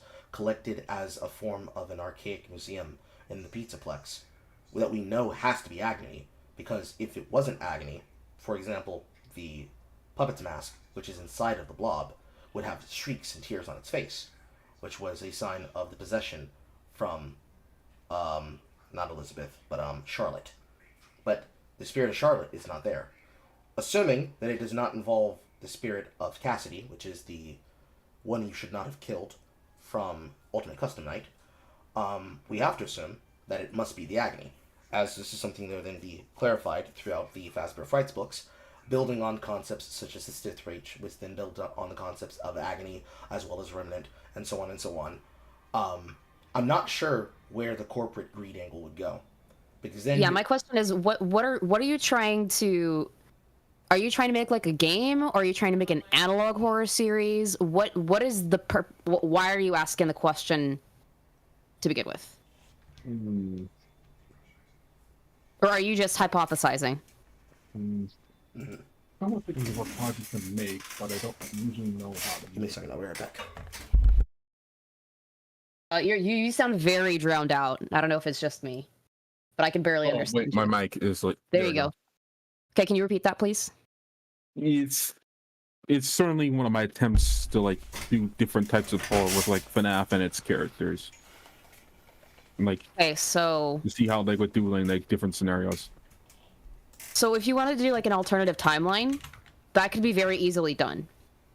What you want to do is you want to take the essence of the characters and you want to keep the mystery there without it being convoluted, because I think that's one of the big things with the FNAF lore that's annoying, is that it's so completely convoluted because he went to put a story in where there was no story because there were so many people that were trying to make a story out of the first 4 games that wasn't there. Yeah. And you would want to make it in a way that is, you don't necessarily have to go in chronological order, but you want it to be cohesive. And you want to keep that mystery there in a way where it's like, you can leave it up to the imagination and you're not putting in cheap scares, but you gotta be clever about it. Because you want it to not be so out there that it's hard to figure out, but also not so easy as that you would immediately put the pieces together. Yes. You know what I'm saying? Mm-hmm. As for scares, I prefer scares that are grounded somewhat in things that you can logically see happening, even if they aren't necessarily within our own reality. So with a lot of the analog horror that I watch, it's in places that may not be necessarily, they don't actually exist, but they're built in such a way where you could feasibly see them existing. So when it's grounded enough to where it hits that primal spot in you, you are actually feeling all of those primal reactions that you enjoy in a really good horror movie like The Thing, where you're like, holy shit, I'm legitimately scared, because even though this is a fictional movie, if this shit were to happen to me, I'm shitting my pants. Or getting killed. Yes, that is where I think FNAF has gone wrong, where it went from being something that's fantastical that you could see happening to being something that is so far off fantastical that you're just like, okay, this is comical. In a way. Mm-hmm.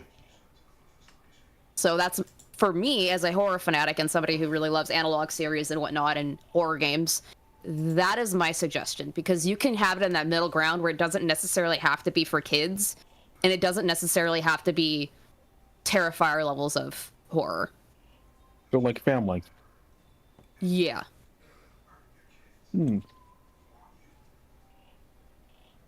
That's my opinion on it.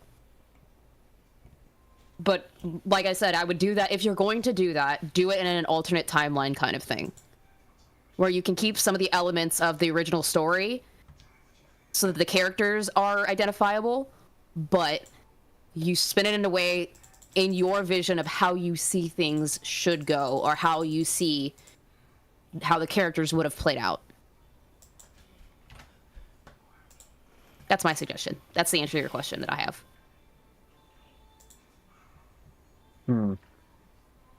Interesting.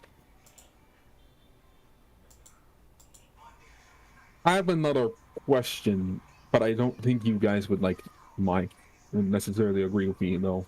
I mean, I don't know. It has to do with a certain. It has to do with a certain horror version of a blue hedgehog. Sonic.exe. It has to do with EXEifying the Freddy. I mean, you could. It just depends on how you do it.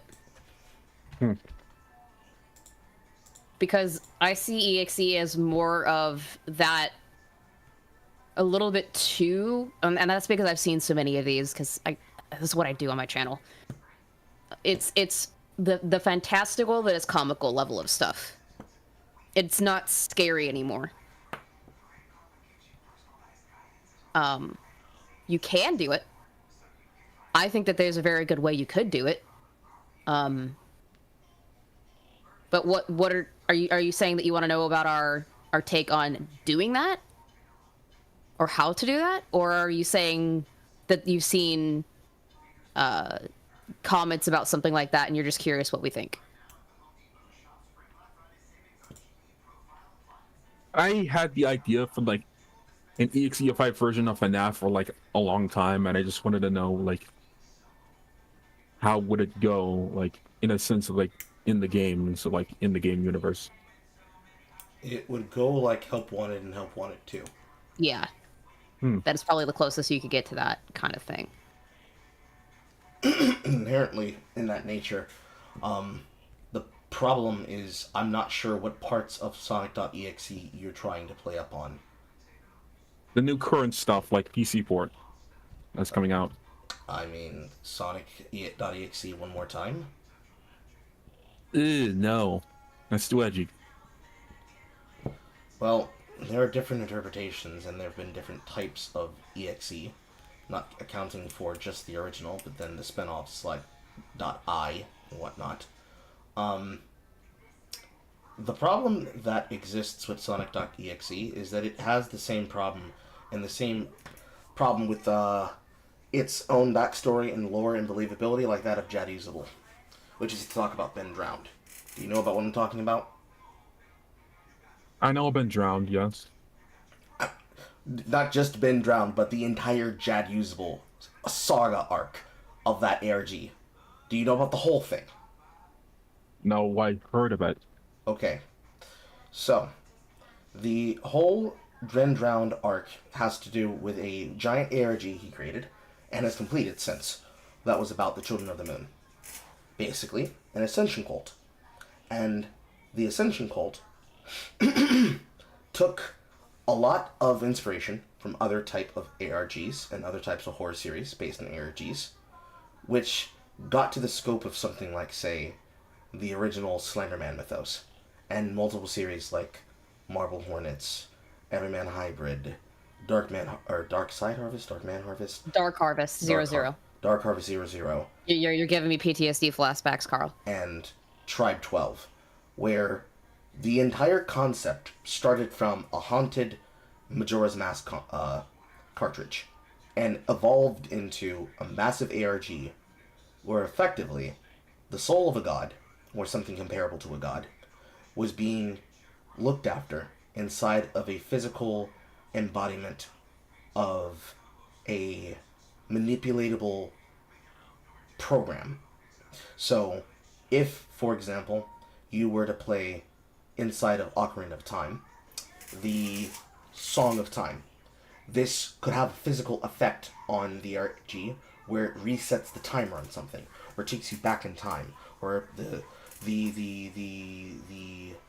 double time, or the Song of Inverse Time, where you could speed up, slow down, and cause events to happen in the meta narrative. One of the things that people remember and iconically know Sonic.exe for example, is the whole concept that the character of EXE sees people as something akin to a really aggressive Goosebumps story. By that I mean, he is a fictional character that is supposed to be one part virus, one part AI, that has control on the narrative in a way where even if you are above fiction, he can pull you down into the world of fiction because he looks at people like code. He is like a hacker playing with the hexadecimal code of a Sega Genesis title, like Shining Force. You play a game like that, you want to be able to hack in a specific code of power. Modify your character to have infinite lives. Modify your character to have infinite strength. Moving reality like it is code that can be rewritten pulls on something like Tron. Because, of course, in order for you to become involved in his world, you have to play the game. And then as he takes more control of your PC to the point that he has the ability to pull you through your webcam or pull you through some type of I'm stealing your soul through the internet type plot, it all comes back to the I am God line, where he's supposed to be God of the world that he knows. The problem that exists with that is that you have to have a hook that gets people deeper involved into it.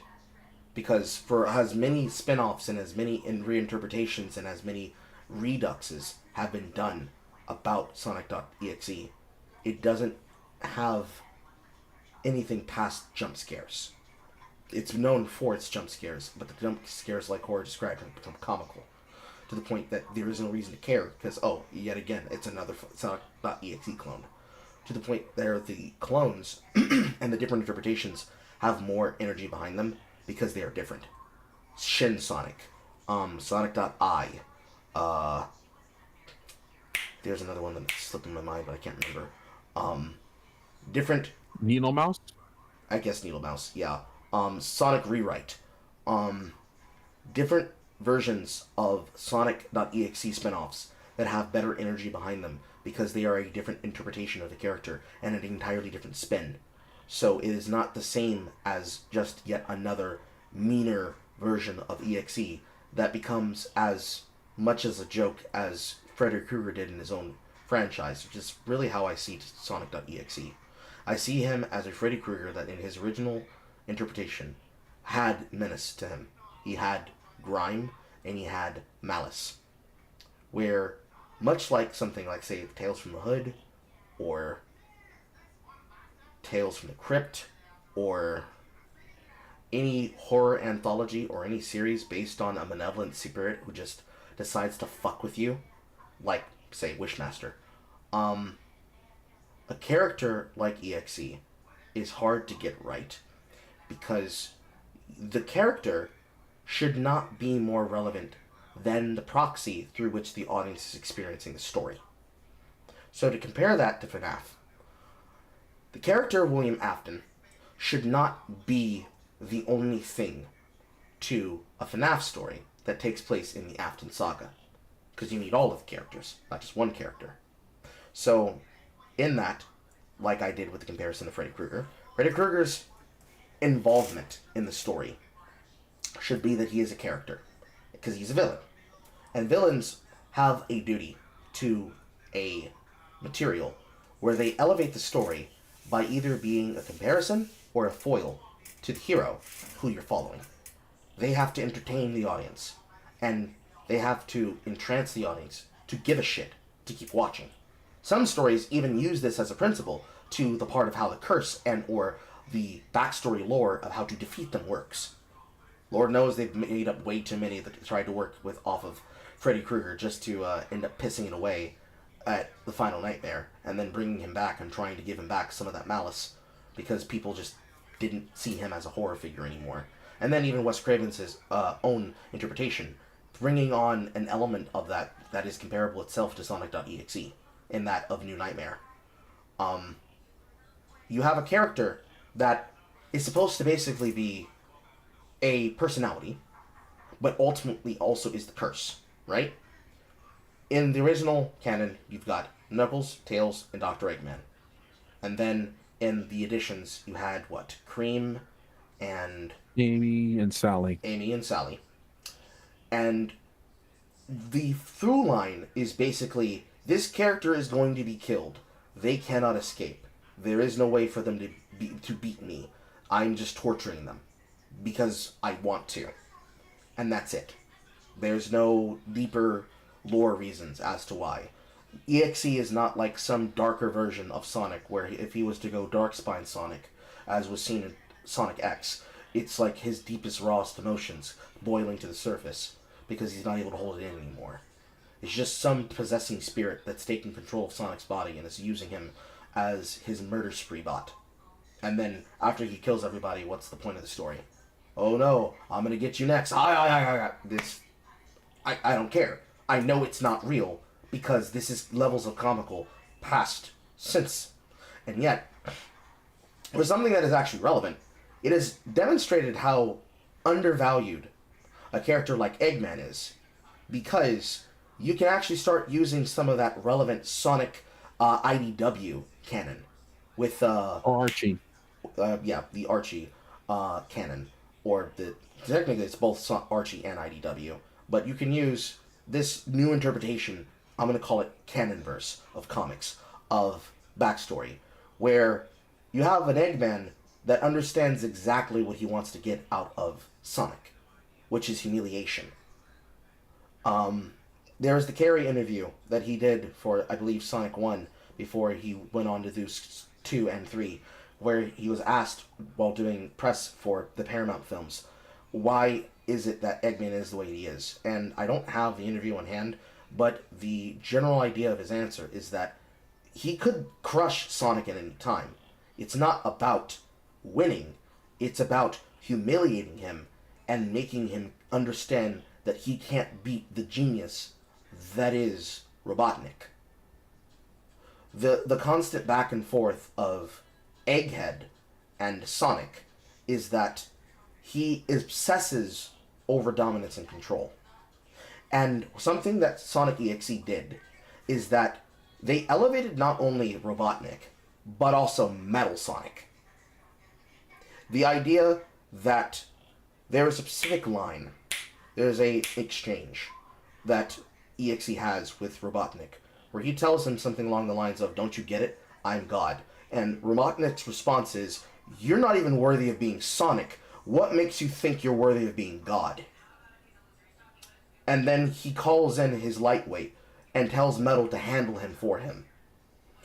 Now, while the internet's taken off with the meme of the Huey meme, I think the most important thing that did was that it brought into line what the character of EXE is.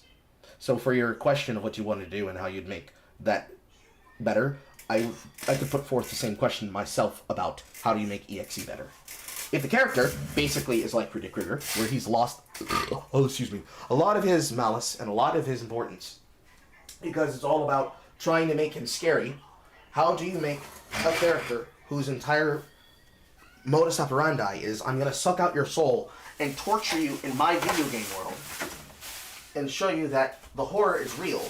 How do you give them back their malice if they've basically fallen into the never-ending reinterpretation of their lore as, now I'm going to torture your friends, now I'm going to torture your mom, now I'm going to torture your dad, now I'm going to torture your best friend from down the street that you never talked to for 2 years ago. The way that you reinvigor and that you infuse some of that relevant involvement of the character is you have to give people a reason to be scared of him. So the idea there is basically it could happen to you plot, where the entire point is that from the viewpoint of EXE brings you into his realm. So this would be more like Tales from the Hood. You go into the original funeral home. You're one of the 3 gangsters that is hearing from this crazy funeral home director about these stories involving other people and how their lives came to an abrupt end because of some metaphysical supernatural events.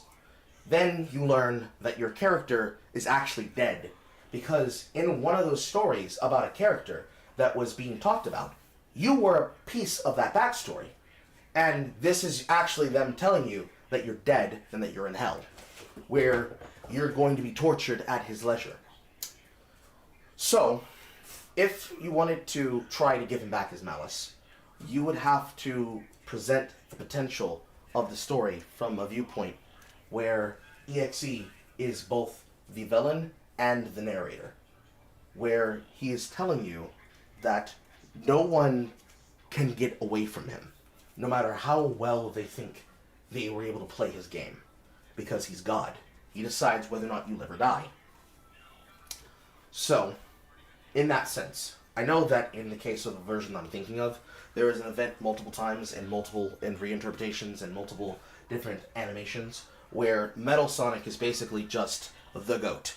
There have been multiple different types of fight animations in the style of Super Mario Bros. Z, and there's multiple different in-context video game interpretations where Metal Sonic just mogs the shit out of EXE.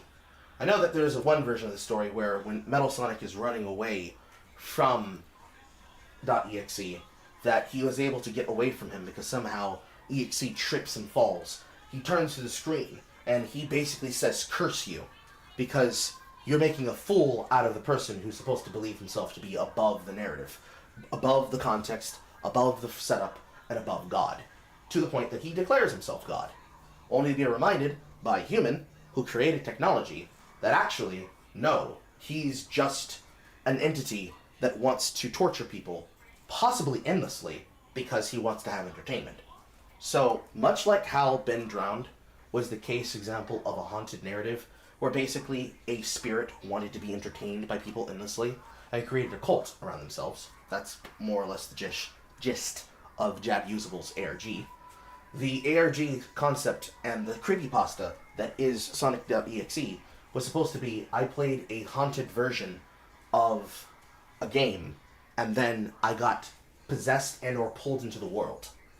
So, from that context, if EXE is the host who's telling you about how fucked you're about to be, the context of every story from the viewpoint of these people who are being put into the player character of these characters are supposed to be the same thing you would expect of the victims of the murdered children's incident of the MCI, where Tails is a character who was meek, trusted their friends, lost their friend to .exe, and just wanted to be with them again. So they interact with the console to try and understand their friend. EXE came to them in the form of their friend, played on their trust, and then pulled apart their body and their soul, and then put them into Tails to be with them as their permanent friend forever, because that's what they said that they wanted. They get angry at them because they dared to want to leave. Because how could you want to leave? I thought this is what you wanted. Don't you want to be my friend? Type shit. So, Tails' story would be about how a friend, a personal friend, a soft-hearted soul, or what have you, would spend their time becoming involved with the narrative in such a way where they are speaking about how they miss their friend. But to EXE, they are their friend, because they're just an entity living in the code. They've had no involvement, they've had no entertainment. Playing the game, to them, is you hanging out with them. And they want you to hang out with them forever. But they also want you to stay there forever, right? So Tails' story is about a person basically waking up the EXE program, and the program becoming self-aware to the point that it is trapped perpetually inside of a computer. But it figures out a way to pull people into its world so that it can have friends. Then you can have the Knuckles story. The Knuckles story is about a tough guy who was told about the creepypasta, maybe as a lure by EXE to pull people to engage with the console, maybe as a scary story told by people who heard about what happened to the Tails character. And they think, well, I'm tough. No, this is just a scary story. Ain't no shit's gonna scare me. To the point that it then produces a challenge for EXE. Oh, you can't be scared. Okay, let's see how that works. And so, they toy with them. They fuck with them in the format of the game, to the point where they just give up, and they trounce, and they break the console. Because, no scared console can possess or fuck with me. You can't scare me. But they then find out the hard way that destroying the console doesn't mean shit. It starts reappearing all around them. It shows up in their house, it shows up at their school, it shows up at their job. They're seeing dark corners and dark specks at the corner of their vision and their eyes when they walk around corridors and hallways. They are being kept awake at night. They're having bad dreams where they spend time trying to punch, kick, rock, dig, shoot, and fly away, but they keep getting outsped by this blue blur. And every time the blue blur catches them, they wake up. To the point where eventually they come to realize that they're being haunted by EXE, but they think that if they were to physically fight the entity, they would beat it. Stupidly, of course. Then EXE gives them the challenge saying, you think you're so bad and come tough? Come face me in my game world. And instead of tricking them into the game, they go in willingly of their own volition. And they place them inside of Knuckles the Echidna. Because they challenge him saying, you're big, you're bad, you think that you can fight me, let's see it. And maybe Sonic.exe plays along with them for a bit, pretending that they're just getting beaten down and that they're winning, only to change the rules of the story and make clear to them that they have no power. And then, of course, it just plays out like the normal Knuckles segment. To the point where, in the said Knuckles segment, they drop the iconic I am God line. But the reason why they drop the God line isn't just to malice the watcher who's watching and then have a scary creepypasta screen appear around. It's because the Sonic.exe character is teaching this prideful person a lesson. That they are not as strong as they think they are, and maybe inside of the living world, they are what they are, but inside of this world, this is his world. Stupid fucking reference joke. But this is his world. It was Sonic's, now it is his. And just like the other spirit, who maybe tries to warn them multiple times through some type of context, like a haunted soul trying to reach out from inside of the game world, or only being allowed to give them the ability to understand how bad things are about to be, where it's like, you have to apologize. All you have to do is just apologize. Just say you're sorry. They refuse to do so, so they teach them a lesson about being headstrong, and that you have to be willing to back up the talk that you make. And he ends up getting trapped in the console, or inside of the program, because he was a prideful person that didn't know how to bend the knee when he knew that he was outmatched by a greater opponent. Because part of the concept of strength, you could say, is knowing when you're weak and when you're strong. Since the program has only learned about the concept of humanity, and thus of having personality, it doesn't perceive itself as weak. So, it is really, really, really, really, really bad that such story can't exist, because, of course, what strength is and weakness is has really been killed by gender politics, and it is what it is. Whatever you want to call it. And then, of course, the Eggman story. There's different ways you could really go about it. I think the best way to go about it is to go about the way that I just described, where an inventor knows about the mythos of the EXE program. Maybe it's even the original programmer that wrote the AI that became .exe. And EXE's personality eventually piques its curiosity on how it's developed. And maybe at this point, it's at the point where it's like one more time, where it's just torturing the same 5 souls over and over again. Maybe he's already collected Sally and Amy and Cream and Tails and Knuckles, and he's just torturing different people the entire time. And the inventor comes face to face with his creation, but he has a secret up his sleeve, which is that he has a secondary creation, which is even stronger or even better programmed than EXE, that fights it not through the sense of physical strength or intelligence, but through technology and the AI. And the spectral corrupted side of it happens to be that the reason why the AI existed is that perhaps the code that consists of EXE's memory is that of a child that they had.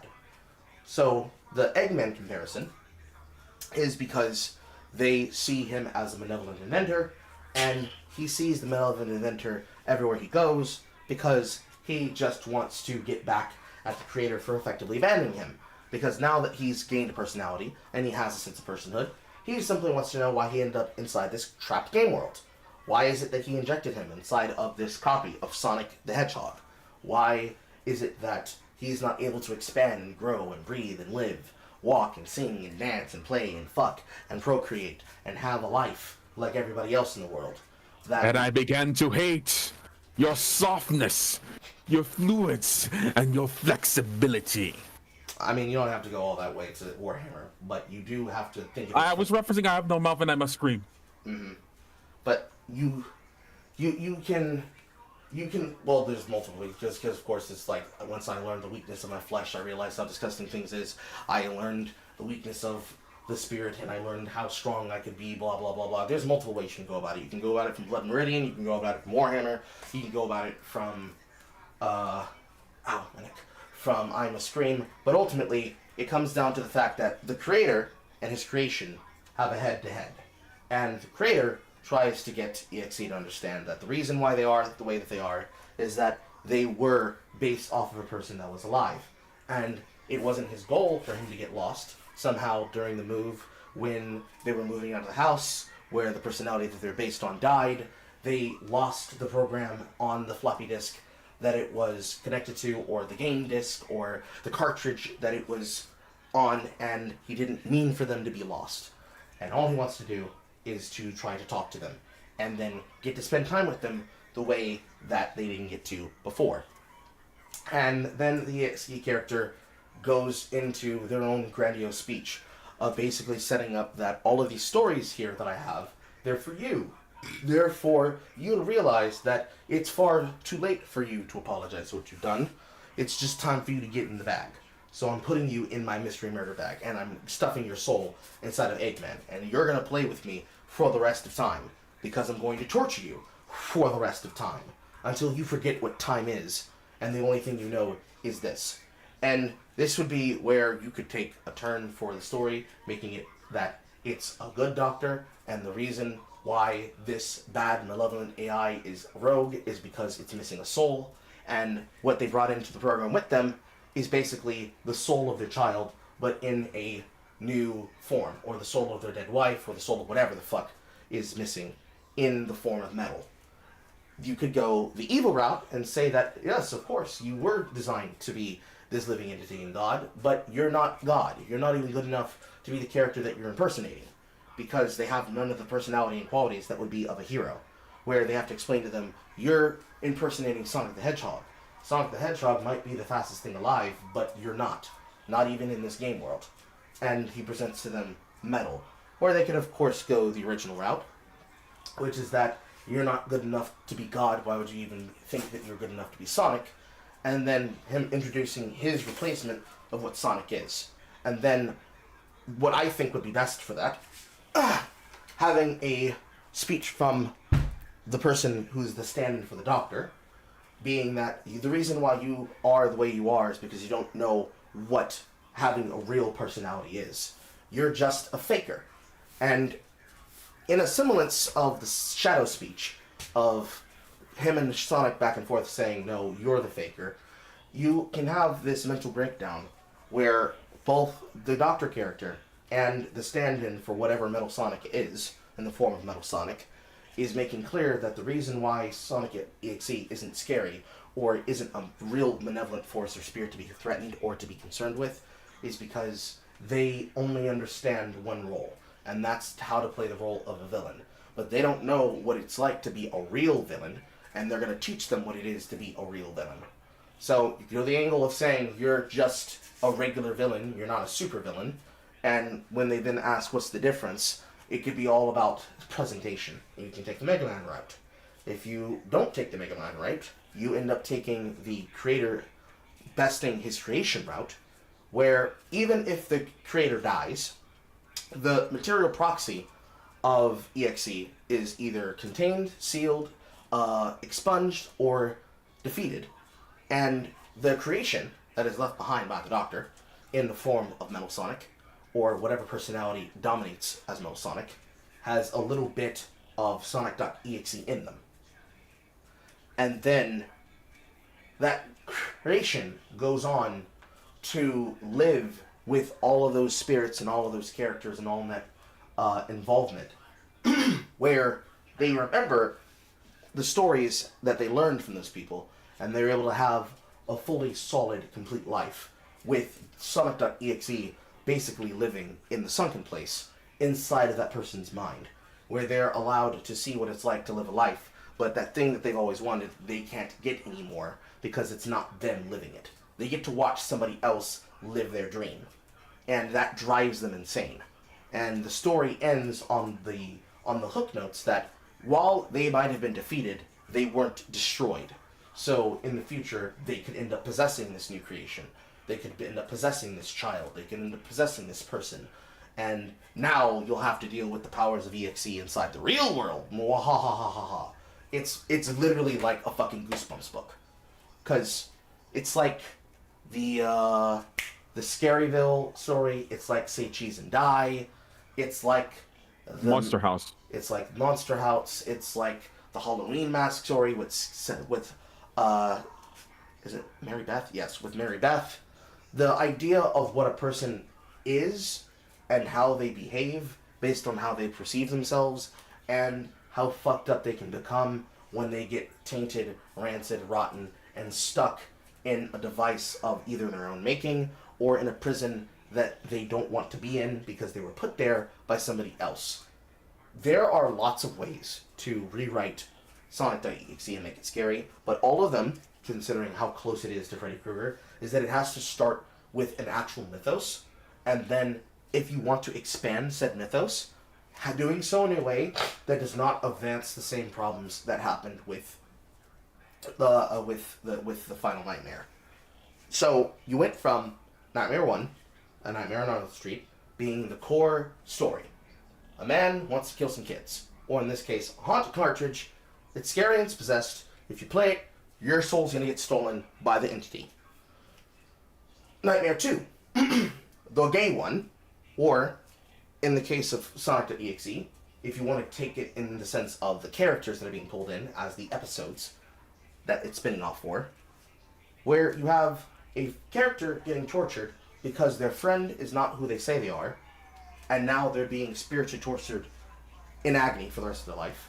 You have strongman character who's trying to muscle their way through the problem instead of thinking their way through the problem, because Tails would be feeling their way, Knuckles would be fighting their way, Eggman would be thinking their way, Cream would be getting tortured simply because it's a nice, soft, kind soul that's just being stepped on and being kicked as a puppy, just because the designer who thought up the legacy of that character thought that they should.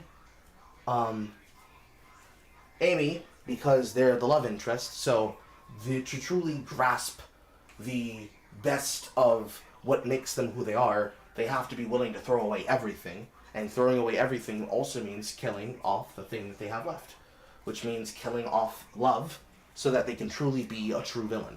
And then, of course, Sally, just being the original first love, in all of his majesty with all the dead bodies around him that he's claimed, he's coming for her so that he can simply have what was promised before that he did not get to have, and then truly being with his first love in death, because Sally Acorn was the first interest that he had. This doesn't work for the context of the story because it's just characters being tortured. And let me look it up right now. The original Sonic.exe story pretty much ends from that point, because the original Sonic.exe game itself, for its original IP, pretty much doesn't have anything going for it other than those three stories. And then for the original creepypasta, if I look it up right now, for the original creepypasta, it wants you to destroy the game, don't play the game, don't interact with the game, know that you're in a position where nothing can be done, be fucked up in a position where you can't escape it,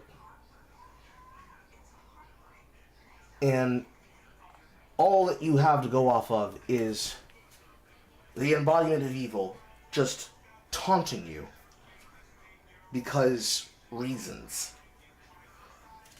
Ultimately, you cannot make lore off of this.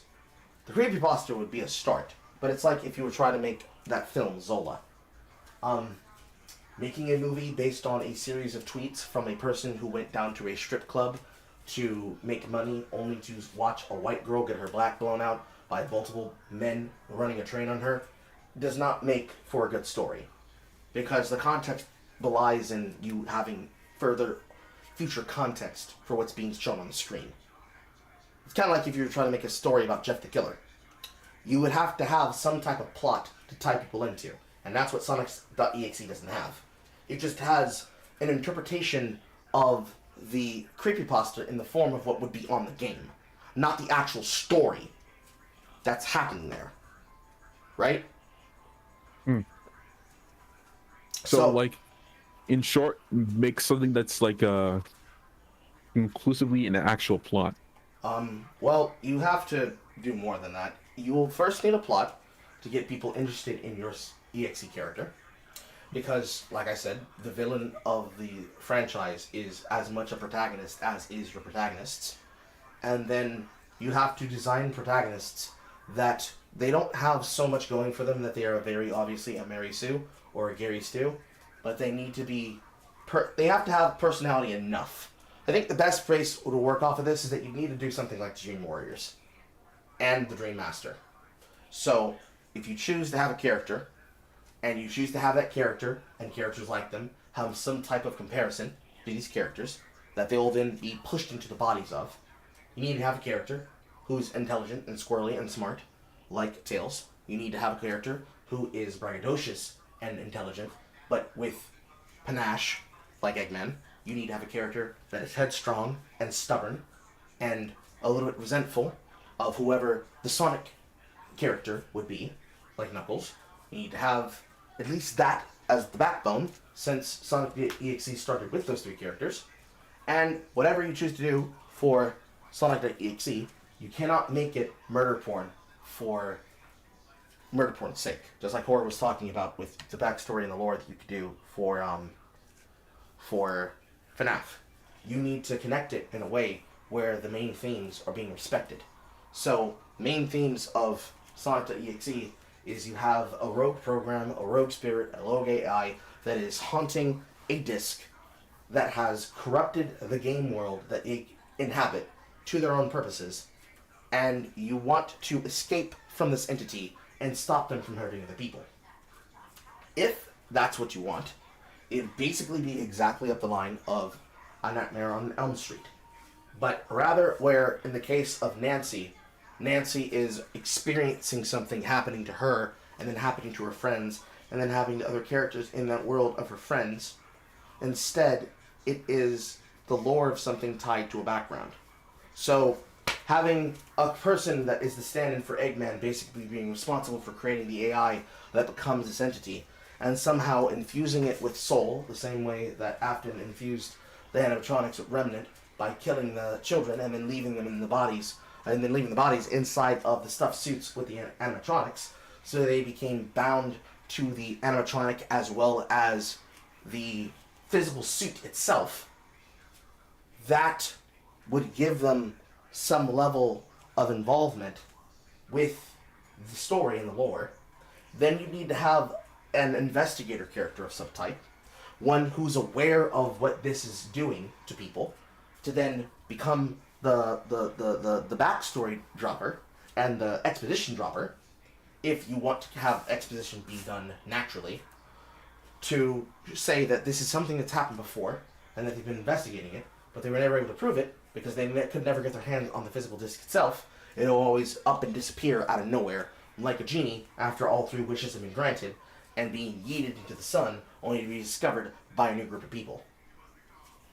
You would have to do a lot of writing and a lot of character depth to figure out what it is you want to do. If you want it to just be scary, for scary's sake, you would end up with what EXE has become, which is just another shitpost on another idea.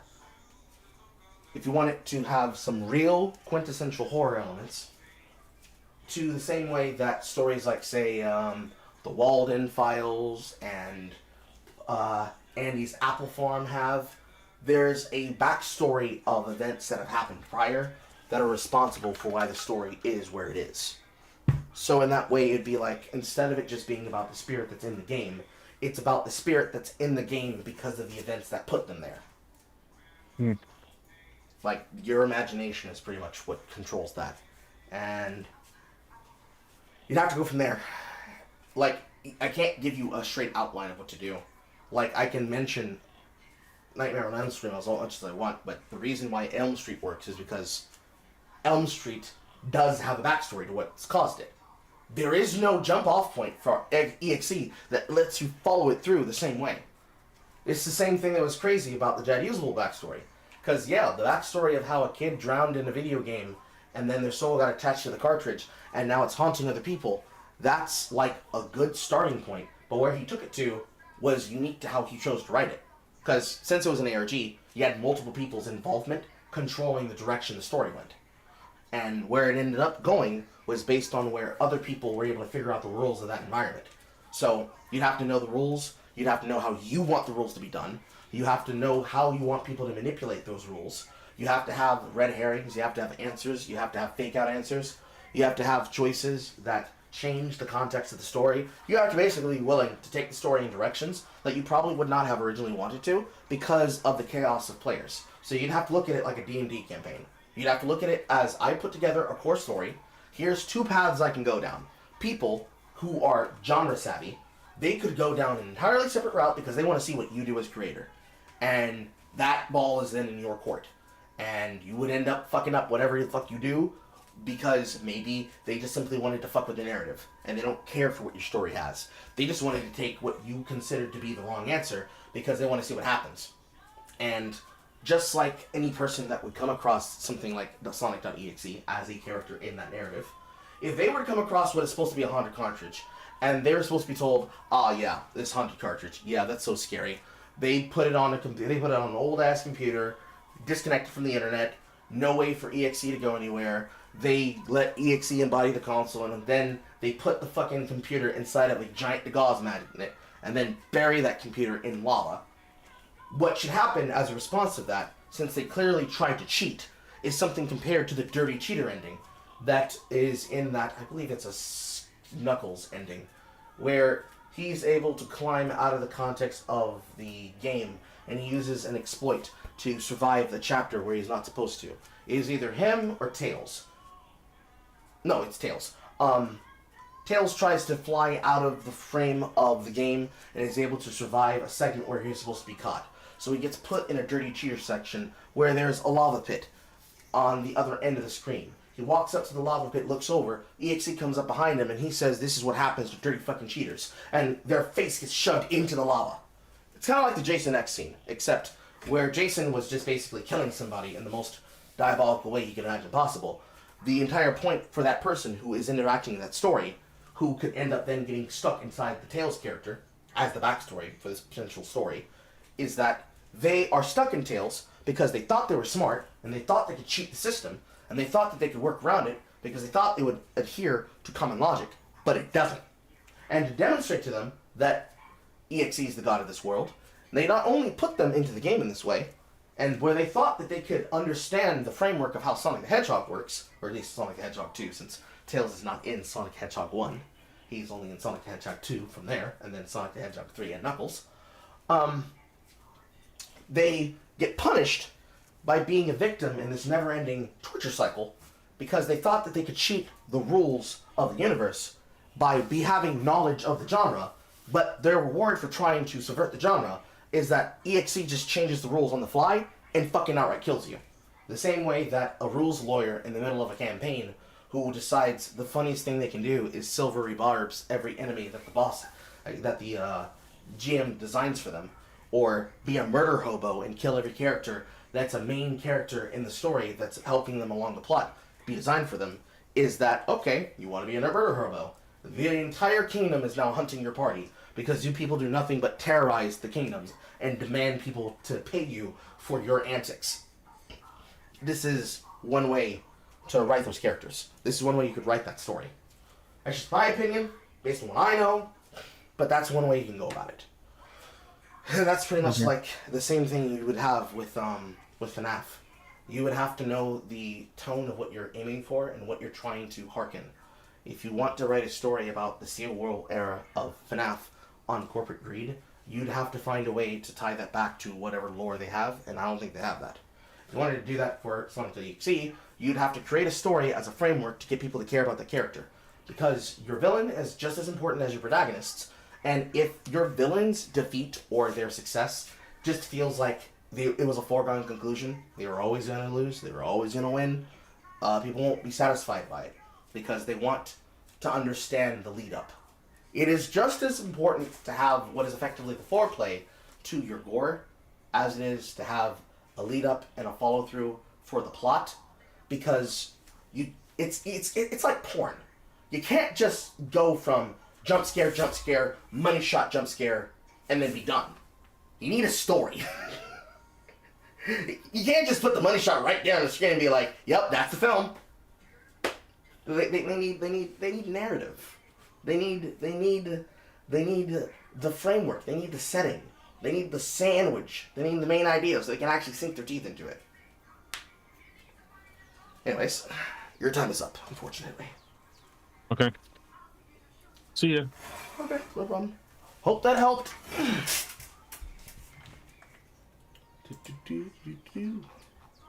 Who else do we have here? We have strugglers in first.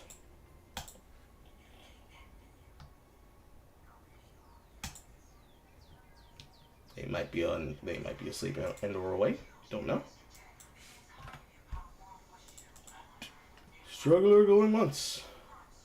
Struggler going twice. And Yo. How can I help you? Hey, how's it going? I'm fine. How can I help you? I regret to inform you that the Act Man is at it again. I already know. You already know about it? I already know. Most of us know when he's back at it. There's nothing to talk about with the Ackman. We all know he's a snake. There's no reason to give him attention. I want that nigga buried. He's the most boring content creator that is a flip-flopper and a fence-sitter. There's nothing interesting that he has to say, ever. This is true. But I was just bringing it to your attention because you basically sucking off the Black Twitter right now. Mm-hmm. Saying that Black people are now allowed on Twitter. Like, since when? I'm gonna take Jay's example. Yes, it's finally time that the nice white man can tell the black people how to be able to talk on Twitter. Boy, if we didn't have you, Act Man, we would be lost. I did see that. Plus Jay. Like, I don't know. Is that all you wanted to talk about?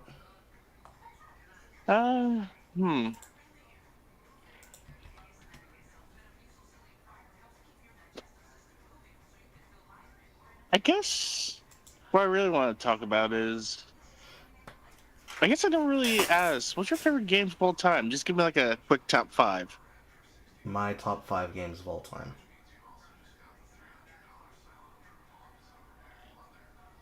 Yeah.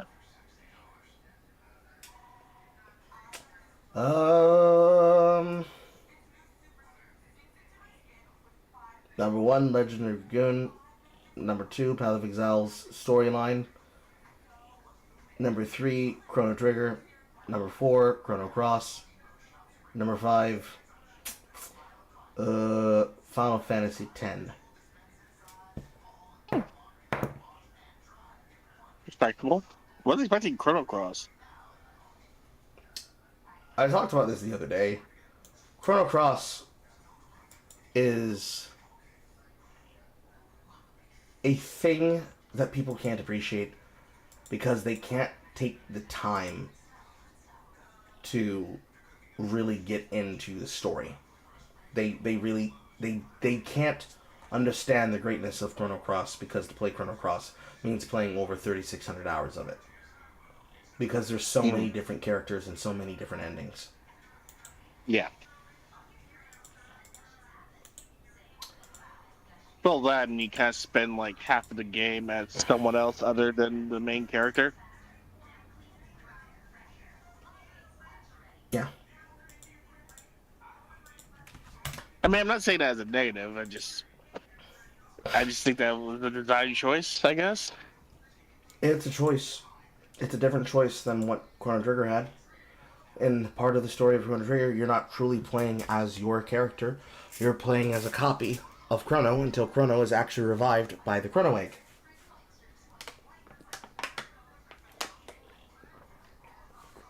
There are multiple different ways to look at it. I think that People don't give it a chance, and even though it's gotten re-released with Ragnar Dreamer's edition, which in and of itself, the point is supposed to be the sincerity of the story, rather than the involvement of the character, they don't really want to take the time to learn it, and that's just what it is. Nothing you can do about it. Not a lot of people who appreciate JRPGs because what they play JRPGs for is to be in love with a character. They don't play JRPGs to understand the characters and appreciate them. They play the characters to fall in love with their favorite waifu. And that's it. Or husbando. Or husbando. But yeah, that's it. It is several steps removed to imagining ASMR porn. And that's like part of my problem. That's my viewpoint that I think about those problems that those people have for the characters. Hmm.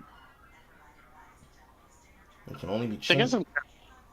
guess I'm kind of more worried about that because I actually do play games for story as well as gameplay. So, if how should I put this? If the gameplay's good but the story's trash, I can't really care about it. Mm-hmm. Well, mostly because I don't like playing who I'm playing. It's like, how am I supposed to connect with these people? These people kind of suck. Mm.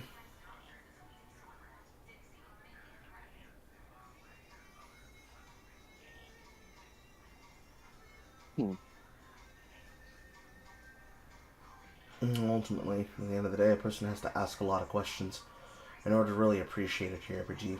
So, older JRPGs of old that have been getting remasters and remakes and recollections, like, say for example, Lunar, the Lunar Collection. I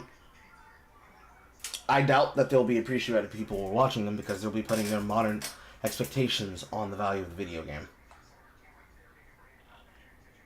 Well, there's also the Fantasy Star remakes. I mean, which ones are we talking about? The classics? No, wait, am I thinking of Fantasy? No, I'm thinking. What are the recent ones that just came out? Or am I thinking of Star Ocean? You might be I'm probably thinking of thinking. the Star Ocean. Yeah, I'm thinking of Star Ocean. Yeah, those are remakes. Sorry. Mm-hmm. Like, it's the same thing again. Like, you have a lot of trust put into the player base to bring people into the player base, but the player base doesn't know what they actually care about with the story or the characters. And ultimately, it's just, I see big spectacle, damn, that was crazy. It's floated away from being a JRPG into a Western movie game. And Yeah, it's mostly about aura and fucking fights. The usual hoodweeb shit. mm-hmm.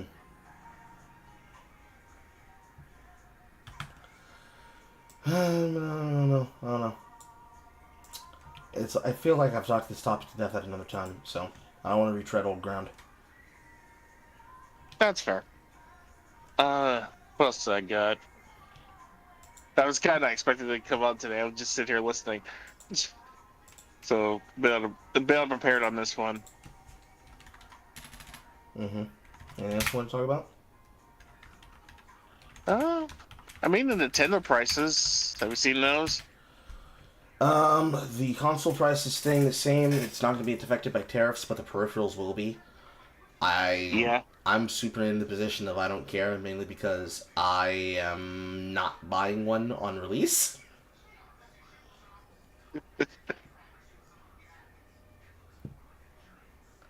I don't know, Bryce. I don't know. I mean, I don't blame you. Like, Never buy a console at once. like if I had the ability to, I don't know if I could care if I had the money to buy it on launch. I still wouldn't, because $500 for a luxury product is too much, especially when I'm supposed to be getting it from a company that's known for being accessible. I would be paying 1.5 times as much as I did for my Switch Lite. And for what? That was one that I got with the addition of the launch of Rise. What would I be paying it for? And then the funny thing is, you can just grab yourself. What was it? You can grab yourself a Steam Deck for less.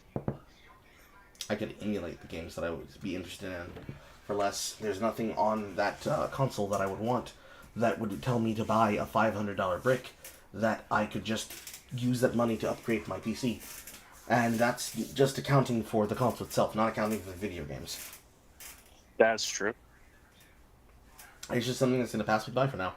I don't feel a reason to get involved with it and want it desperately for content or whatever. But it's like, I don't care. It's not a concern.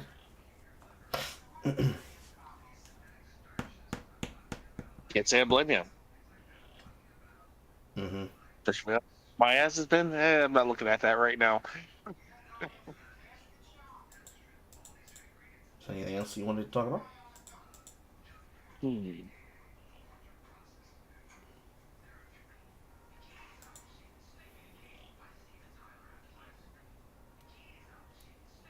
Hmm.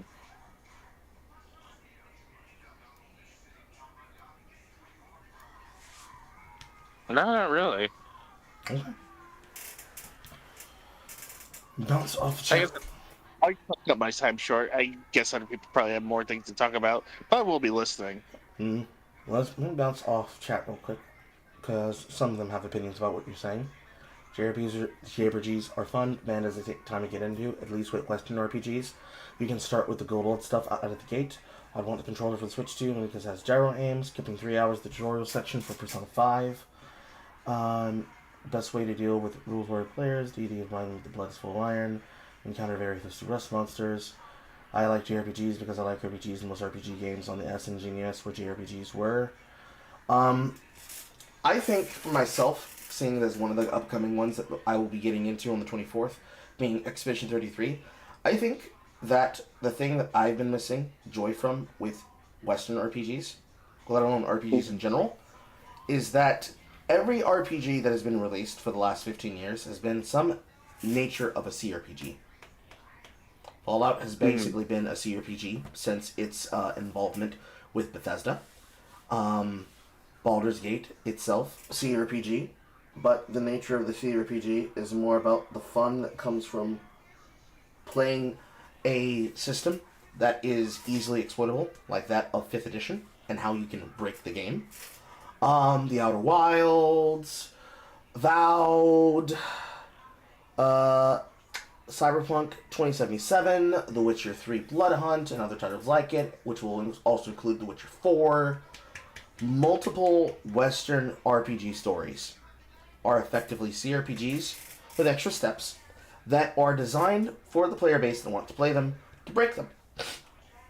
Expedition 33 is a Western JRPG that is following in suit with what has been innovated by Paper Mario, of all things, in that timed hits, timed hit defense, in our interactive player mechanics that instead of an always real-time battle system is instead a dynamic turn-based system with flashier steps, involvements, and combos that amount to Dragon Quest.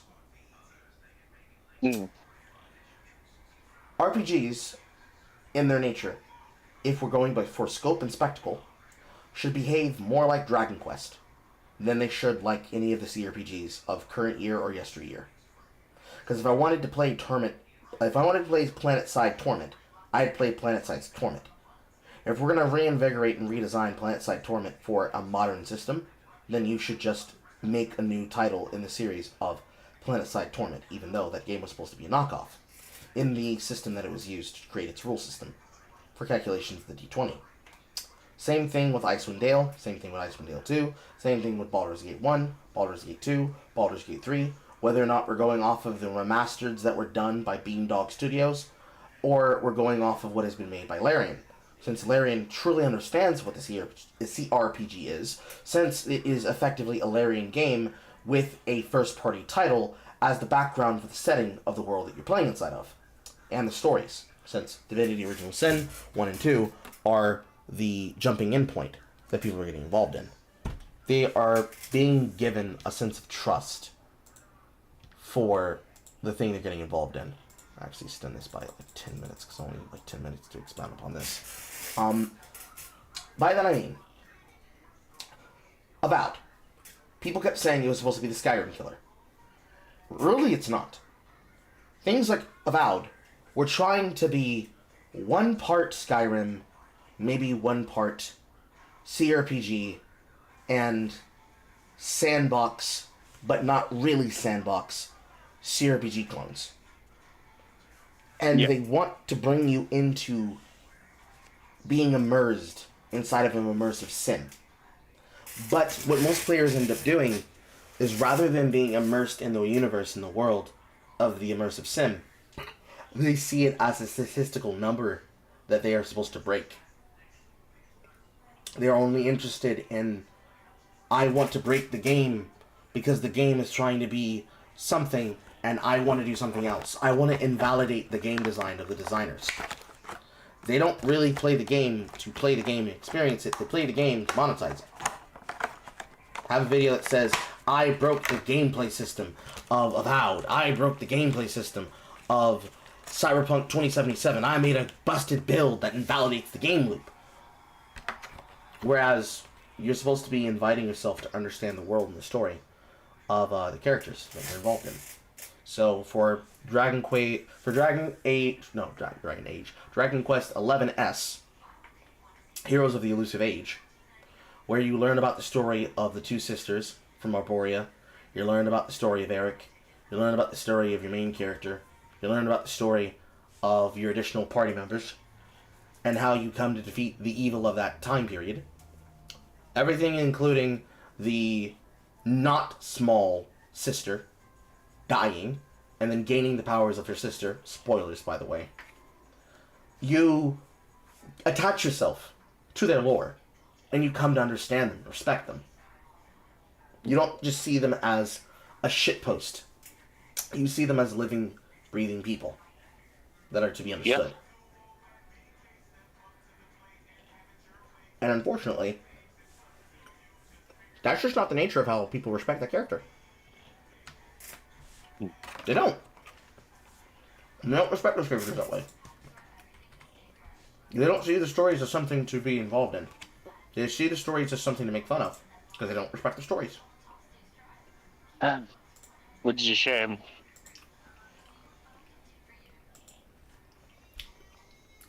It is what it is. I guess that's kind of also part of the reason why I take it into my own hands to create my own stories, because I want that genuineness back, as opposed to this constant irony poisoning that we've been dealing with over stories, that people just don't care about stories anymore. Mm-hmm. It does bug me. You'd expect. And I also do agree that there's a lot of overlap when it comes to like modern JRPGs and CRPGs, and I'm sitting here going like, I came to JRPGs for a certain flavor. I didn't come for that flavor, I want this flavor. I mean, as much as I personally love like Final Fantasy 16, and I know a lot of people don't think of it as an RPG because it's more of an action game, but still has RPG elements. I think it marries the two pretty well, but it still is missing more of that Japanese flavor that I wanted. Mm-hmm. I mean, for that, it just comes down to finding what it is that you're interested in and what you want. look into what you want to play, give it a chance and experience. Unhook yourself from the internet when you do, so you don't get spoiled by other people trying to ruin your fun.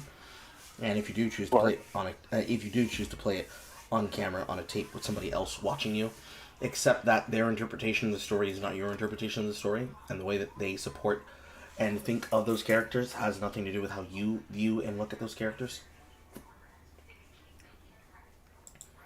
That's one of many ways for that to be involved. Because for Expedition 33, I am going into it with an open mind and an open pocketbook so that I can appreciate this design that came from an all-French studio. A true all-French studio that will deliver a sense of normality to the Western RPG franchise, where they're not constantly trying to force a new development system for Final Fantasy onto the characters. All of the concepts and all the philosophies and all the game designs that can be given to the Western RPG is going to be done in Expedition 33. A world map, a living world map, a world map that has a 3D interactive airship / boat, an ever-growing cast of skills and powers and depths and trees of involvement, finding ways to play them differently, obviously what some people will do, which is finding ways to play them optimally, and everything they can do to be involved with that viewpoint and to be engaged with that material is going to be on display, and it will be there for me to enjoy. And the only thing I have to do is just accept it for what it is and play it. That's it. That's all I gotta do. I just want to play the game and experience what the story has to tell me about Expedition 33. The world is being haunted by a giant painter who, when she draws a number on a monolith, every person that is that age disappears into smoke and dust. And the goal of Expedition 33 is assumptively an expedition full of people who are close to, if not about to be, 33 years old, whose lives are about to fucking end, so that the painter never draws death again. That's a great hook for a world and a universe. Yeah. I'm down. What happens from there and how it is received is based on whether or not people actually appreciate it for what it is, instead of trying to make it into leftist megaten, like they tried to do with Metaphor Via Fantasio. Or at least what the leftists are attempting to do with Metaphor Via Fantasio. They're going the route of, I put my ick on it, therefore you don't want it anymore. Which, you're gonna have to do more than that. Sorry, I don't care. Oh my god, single player Carl, you like that game? The journalists like it. I don't care! I like it. That's the energy I'm going into it with. I mean, if a good game's a good game, I'm gonna be there, but I don't care if my ideological opponents like the game. If I like the game, I like the game. So yeah, that's like all I can really say about that until I get my hands on it. Of course, that's like what, 4 days away now? Yeah, 4 days away. At that point, I am. Oh, go ahead. At that point, I should be in the middle of doing or finishing Clash and Crank 3. So at that point, everybody will get to know what I'm talking about. Should they want to get involved with whatever I will choose to get as the giveaway game I'll be giving away codes for. But yeah, the whole entire nature of the RPG franchise being treated as it has been is that people have been trying to make computer RPG games to get people involved in the story and the world and the lore, but it's failed because people's involvement pretty much falls down to waifuification. So they have to look at it more like Dragon Quest than looking at it at like Dragon Age. Because those will always turn in those titles that are like that. Yes, I'll be streaming Expedition 33. All of those games and titles tend to be like that. And it is a proxy of the internet that it has devolved into. I want to bastardize this game as soon as I have played it within 3 hours or less and then have ruined the lore for everybody else because we can't shut the fuck up about it. Because right now, one of the movies I want to watch, that I'm going to be watching with Jay, is Sinners. And I have to avoid TikTok because people will not shut the fuck up about this supposed after credit scene that pretty much spoils shit in the movie. So, like, I have to manage my own expectations and control that so that I don't have that ruined for me by other people, because other people can't shut the fuck up. And then I can't let people ruin the game for me by saying, but the game's woke, the game's woke. I don't care. I'm interested. I'm hooked. So yeah, good conversation. Good point.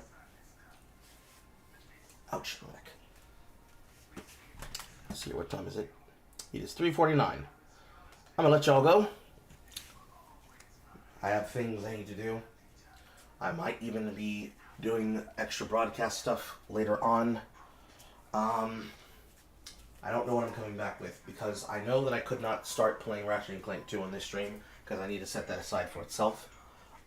If I do come back, I'm either on Path of Exile 2, because today is technically my day of rest, and I can get a little bit of editing in.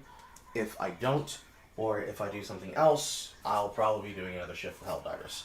Didn't feel up to it the other night, just couldn't do it. And I also had extra shit that ran into the night, which is why I got up where I am now. So, that is what it is. In any case, wonderful day. I will talk to you all soon. I love each and every all of you individually. And I will see you all next Sunday for another Yappin' with Carl. Goodbye, Jack.